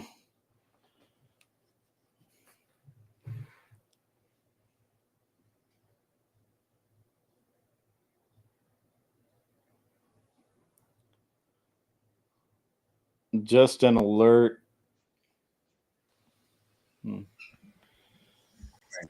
It's John Galt. First time on my channel. I've seen you around, sir. How are you? No. You're cutting in and out. Actually, I don't think this is the first time, Grit. I think I've been up here before. Have you really? Yeah. Cam told me to come up. Oh, okay. That's very possible. Yeah, Streamlabs. Okay. What's up, John? Hey, what's up? Who's that? Ticky Tac or Glenn? Yeah, it's Ticky Tac. Hey, what's up, man? How's it going? It's going. Now I heard you guys talking about that red pill stuff. So I said, yeah, I'll jump up see what you guys are talking about here. Yeah. We don't talk about red pill here much anymore. People pretty much know my stance on it and Glenn's stance and Ticky Tac's stance. So today, I don't know how we even got started talking about it. I think somebody in the chat brought it up, and I was like, "Because good, you're branded as a red pillar, whether you like to admit it or not." I am branded as a red pillar. It is true. I've been called a red pillar as well. But I always push back on that. I'm like, I actually give the red pill guys a lot of shit. Like, I don't, and not in a bad way, right? Like, I'm not trying to take their head off or anything, but I think there's some good that comes out of it. I do think that men generally need to be taught how to build their self-confidence, build their image. I agree with all that. It's just I think it doesn't have any prescriptors for like duties of what men should do, other than when it comes to the dating scene. And I think that's something that you really can only find with. It seems like religion is one of the more mainstream things right now, is setting duties in men on what they should be doing. I think this is actually probably a good debate topic that I will challenge anybody to. Anybody that's a patriarch is red pilled. I could halfway agree with that. Yeah, I think there's a lot of overlap there for sure. You can't be one without the other. the problem I have, most of the problem I have with the red pill is not the red pill tenets and descriptors. It's the red pill prescription given off by the red pill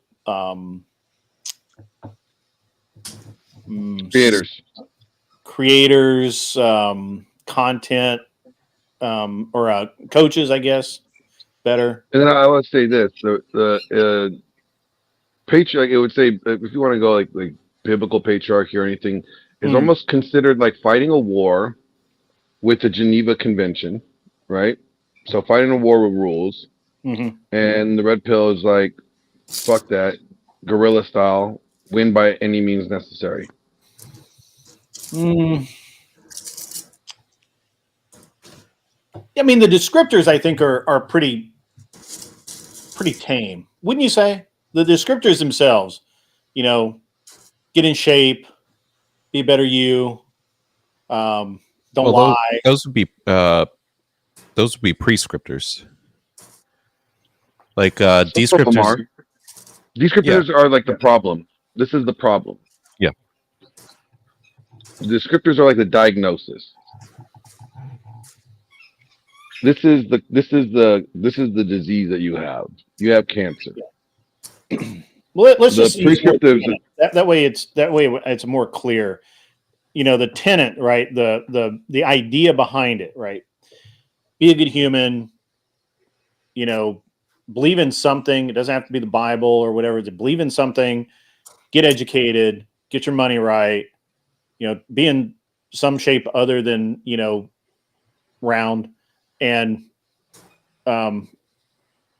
at least attempt to be masculine. You mean be in shape, not a shape?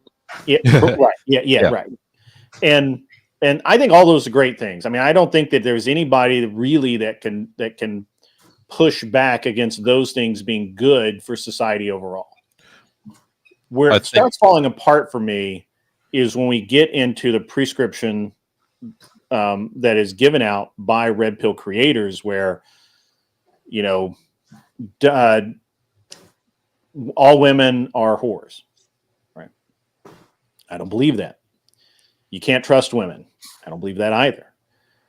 And it just a lot of it borders on toxicity that I just don't want to deal. Well, first of all, I don't want to deal with it in my personal life, and I don't want to support it in any way. Right? Like, I just don't believe it.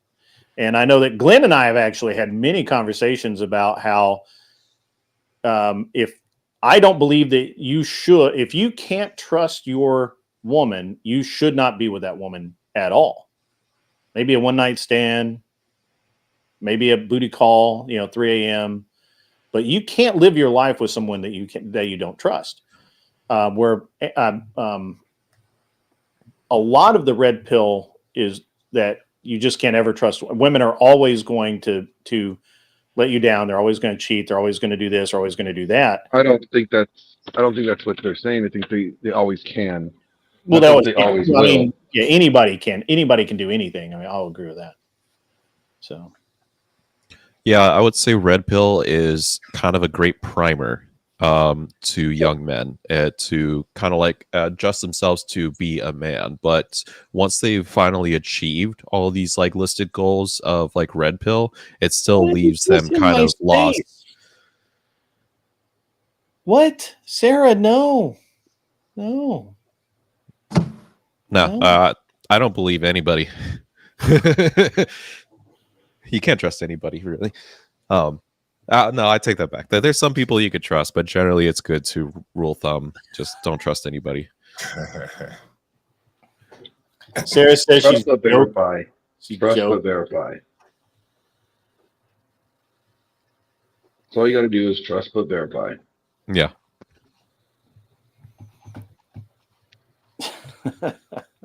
What's funny is I think we all know you're joking, Sarah.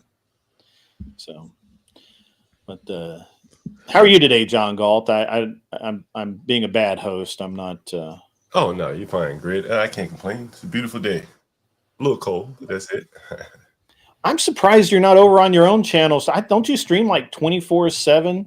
Yeah, but I'm not always there, right, man? They gave us a strike the other day, so we kind of down for about 4 more days or so. It gives a good time to kind of regroup, replan. Yeah.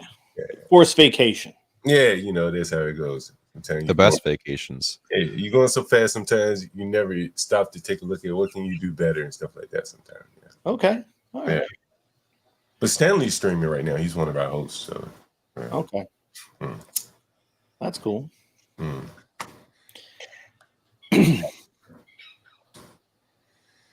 I've just been watching this thing in chat with Sarah and Andrew. I think those two need to get a room. Maybe they're in the same room, and that's a problem. I'm surprised you're not talking about the inauguration and all that. I mean, what is there really to be said? Not much. That hasn't already been said. You know, it's like we talked a little bit about it in the beginning. The biggest thing, you know, I think the Panama Canal thing is. I think that's kind of a holdover because of the way the Panama, as an administration and as a country in and of itself, let the entire world down during the pandemic by basically not allowing ships through as quickly as they could, and of course, once they did get through, they actually push the ports fucked us too. I honestly expect Trump to come down so hard on the longshoremen's union that they may never recover because of what they did back during the pandemic. And we'll see, man. I don't know. I mean, it's we talked about about TikTok at the beginning of the show. We covered a lot of that stuff. You know, it was really good. Let me just read out this super chat here really quick. Wrongful Rage says, I'm out. Remember, we're all black now. All right, cool. Black Israelites, Guerrilla Prophet told us so. It must be true. Mind the coal. I might be a little ashy. There's some humor there. Thank you, Wrongful Rage. Good to have you in the chat as always. I hope you're having a great day today. Someone just mentioned J6. Did Trump not mention J6 or something? Did he not mention it? Well, he's already initiated the pardon. What the process for the J6ers? One of the guys that I don't know if he's in the chat now. One of the guys that chats with us a lot has been in jail for 3 years. He just got out a few months ago, and for J6, he spent a year in federal prison. Wow. Just because he had not been convicted of anything, and he was in jail in a federal prison for a year. And then he spent 2 additional years in federal prison. And now, obviously he's been out now for probably 6 months. And now he's going to get his pardon, which we're all very happy about. He didn't do anything except use one of the congressional bathrooms. He's been out for about a year now. Has he been out for a year? That long? I thought it was just like 6 months. But okay, could be a year. He's a great dude. It's been about a year because like 6 months ago is when I met him. Has it been that long? I didn't think it was that long. I remember reading about the conditions that they had the guys in jail here in DC, like the gulag, man. Yeah, that's where he was, man. That's where he was. I mean, that's a rough jail in normal times. I can't imagine being like a political prisoner of sorts. Yeah, they had his roommate wearing a wire to try and get him to incriminate himself. Oh, he wasn't in like ad seg, like segregated off.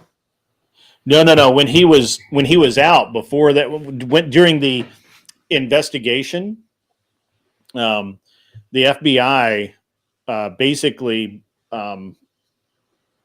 intimidated his roommate of about 3 years into wearing a wire, trying to get him in to say incriminating stuff. This is during the court phase. Wow. And then when they couldn't do that, I think that's when they locked him up under the Patriot Act. Oh, shit. And so he was in federal prison, not a county jail or anything, but the actual federal fucking prison for a year before his trial and then 2 years after the trial. Is that better or worse?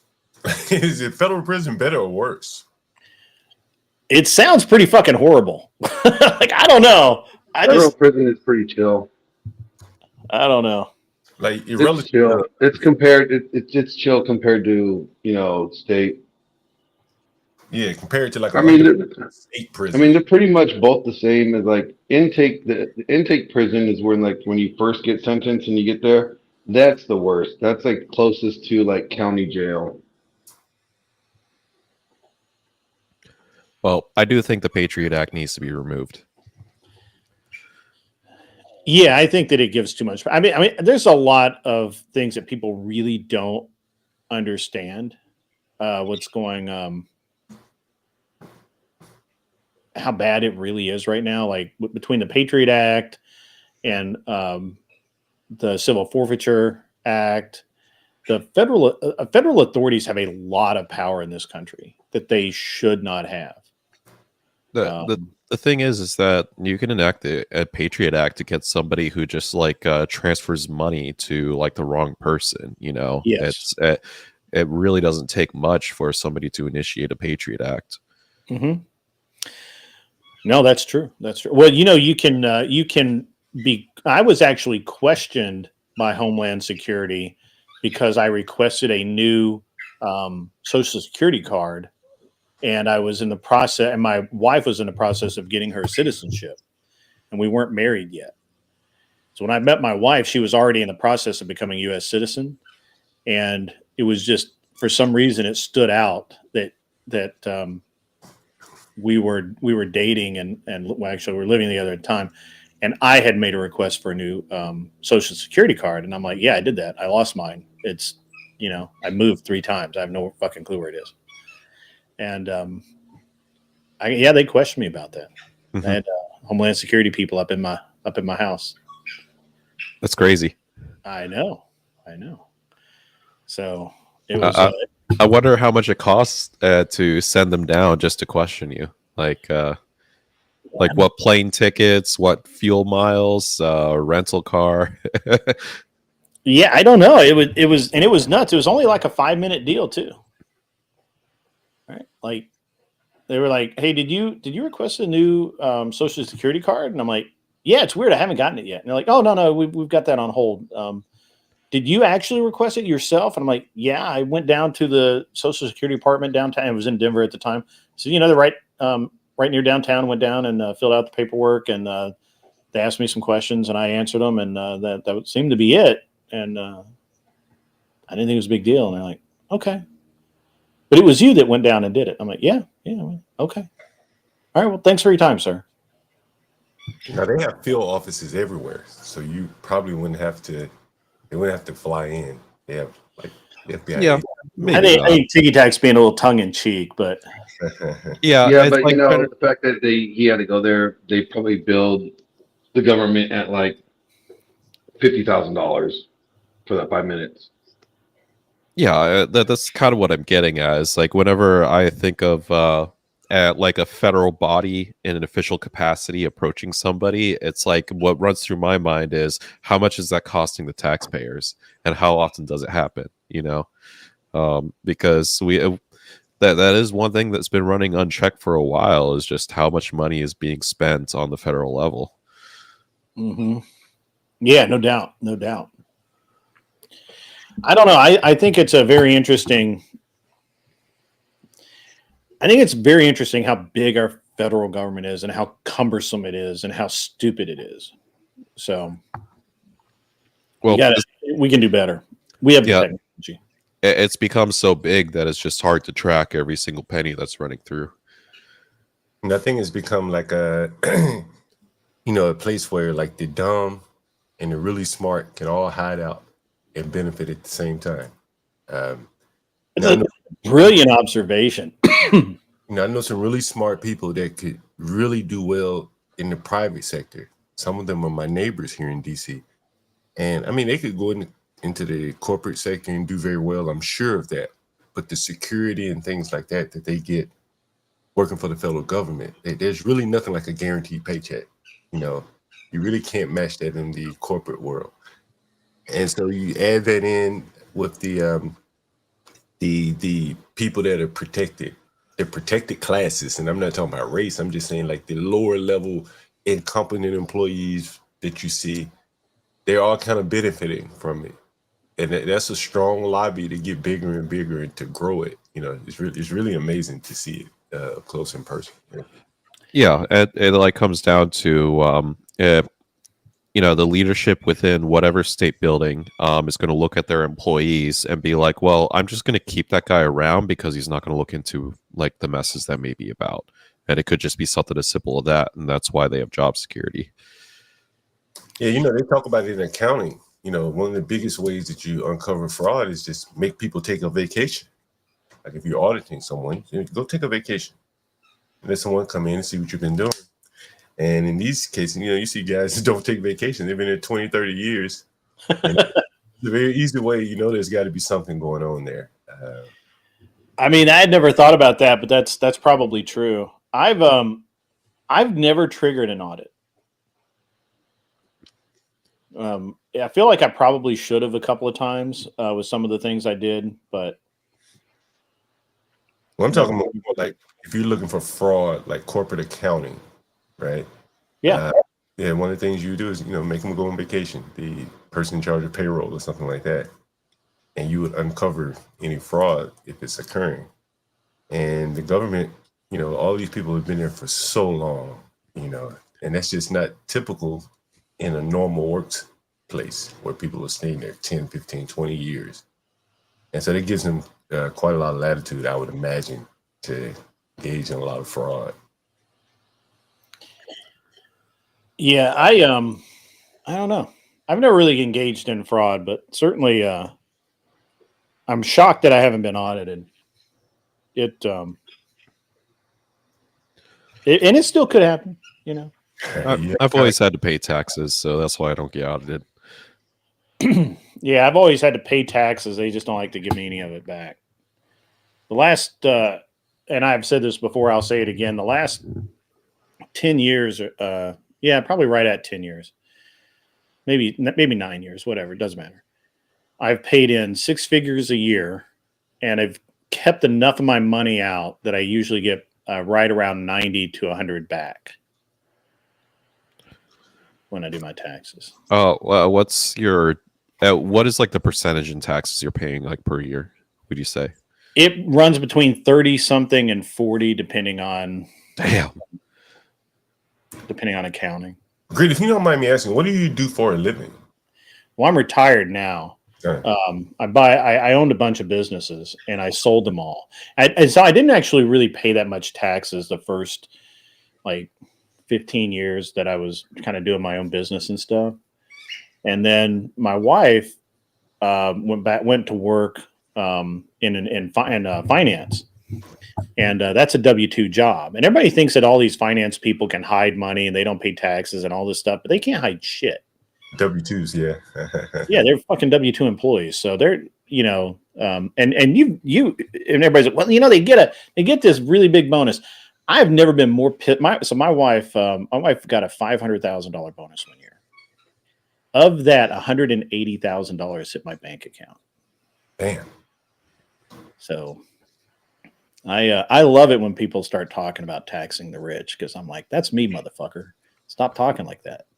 Well, that's when I think about over the time of like paying taxes. It's like when I was poor, you know, I was barely even paying taxes. I would get a refund. But when I started getting closer to that like 6-figure mark, it's like, okay, now I'm hitting into the 15 percentile. Now I'm in 25. Now I'm in 30.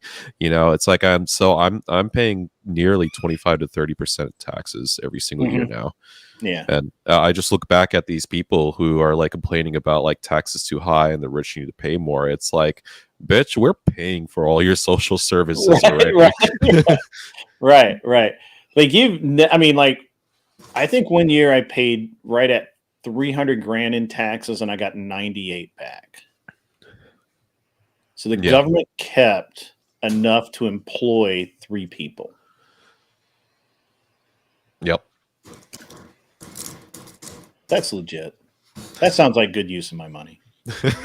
Hey, Greg, you know, one of the things what's interesting is that, you know, a lot of these people that call for, say, taxing the rich, I guess implicit in that is that they feel that they'll never be rich. It does seem to, or that they choose to not be rich, or that they believe that they're so smart that they will never be that guy. They'll never be the guy that has to pay that they can always, because they believe this TikTok bullshit. That I can avoid paying taxes. I can avoid. I'm never gonna have to.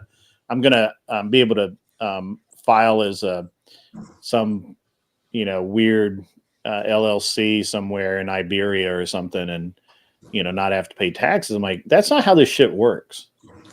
Well, maybe for 2 years you can get away with shit like that for about 2 years, and then you're going to get audited. Well, it's just coming from like my experience through developing into actually making money. I used to be one of those people who feel like that the rich wasn't paying their fair share. And then even to some degree, I still believe in that.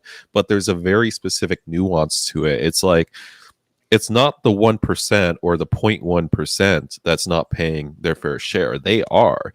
It's the massive super wealthy of like the top maybe like 50 people or 100 people that are lobbying all the time that aren't paying their fair share.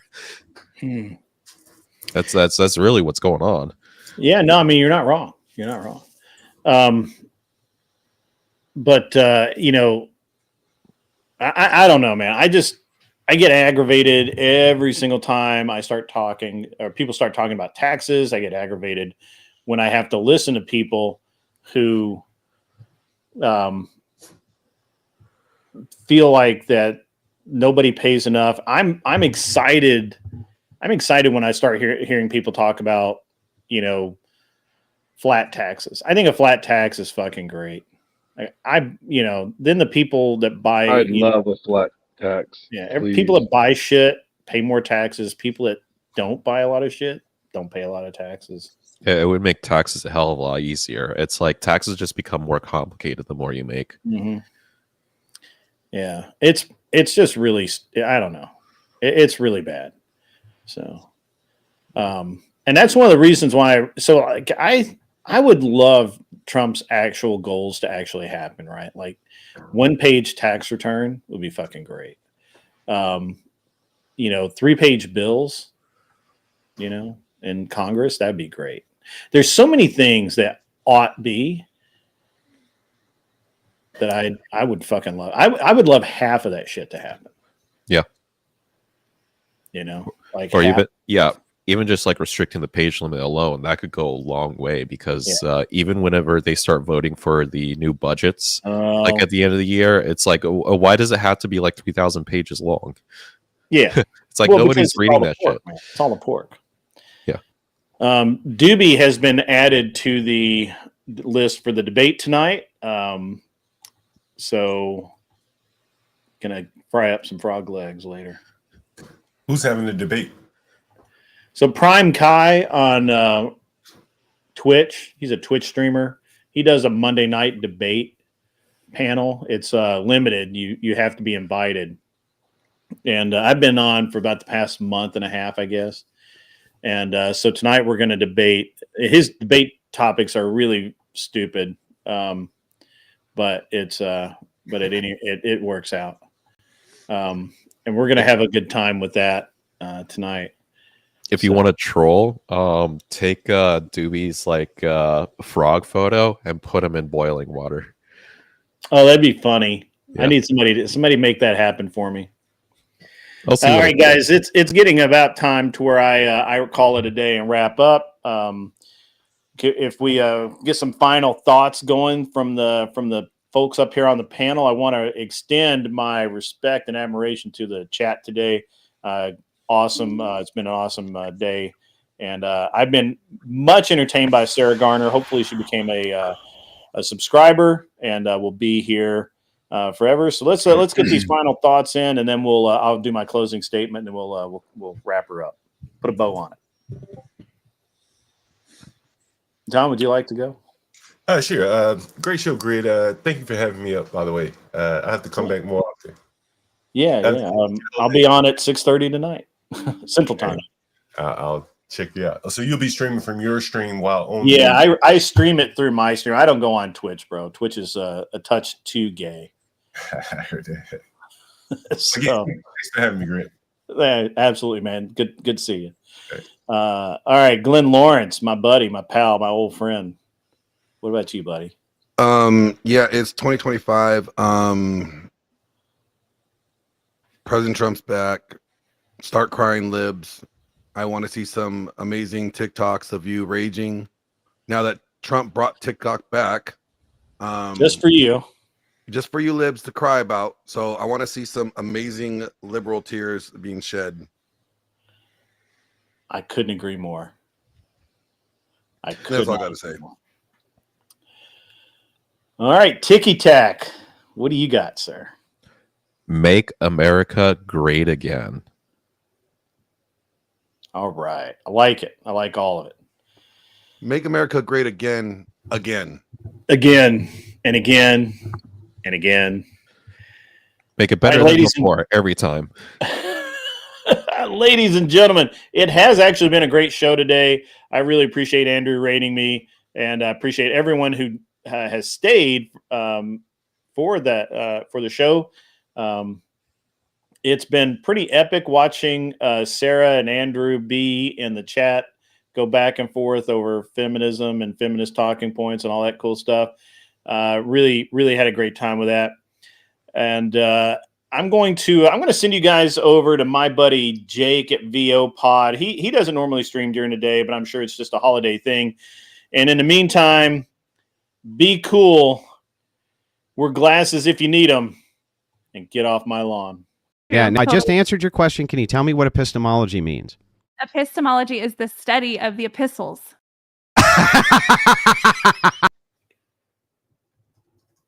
Yo. Yo.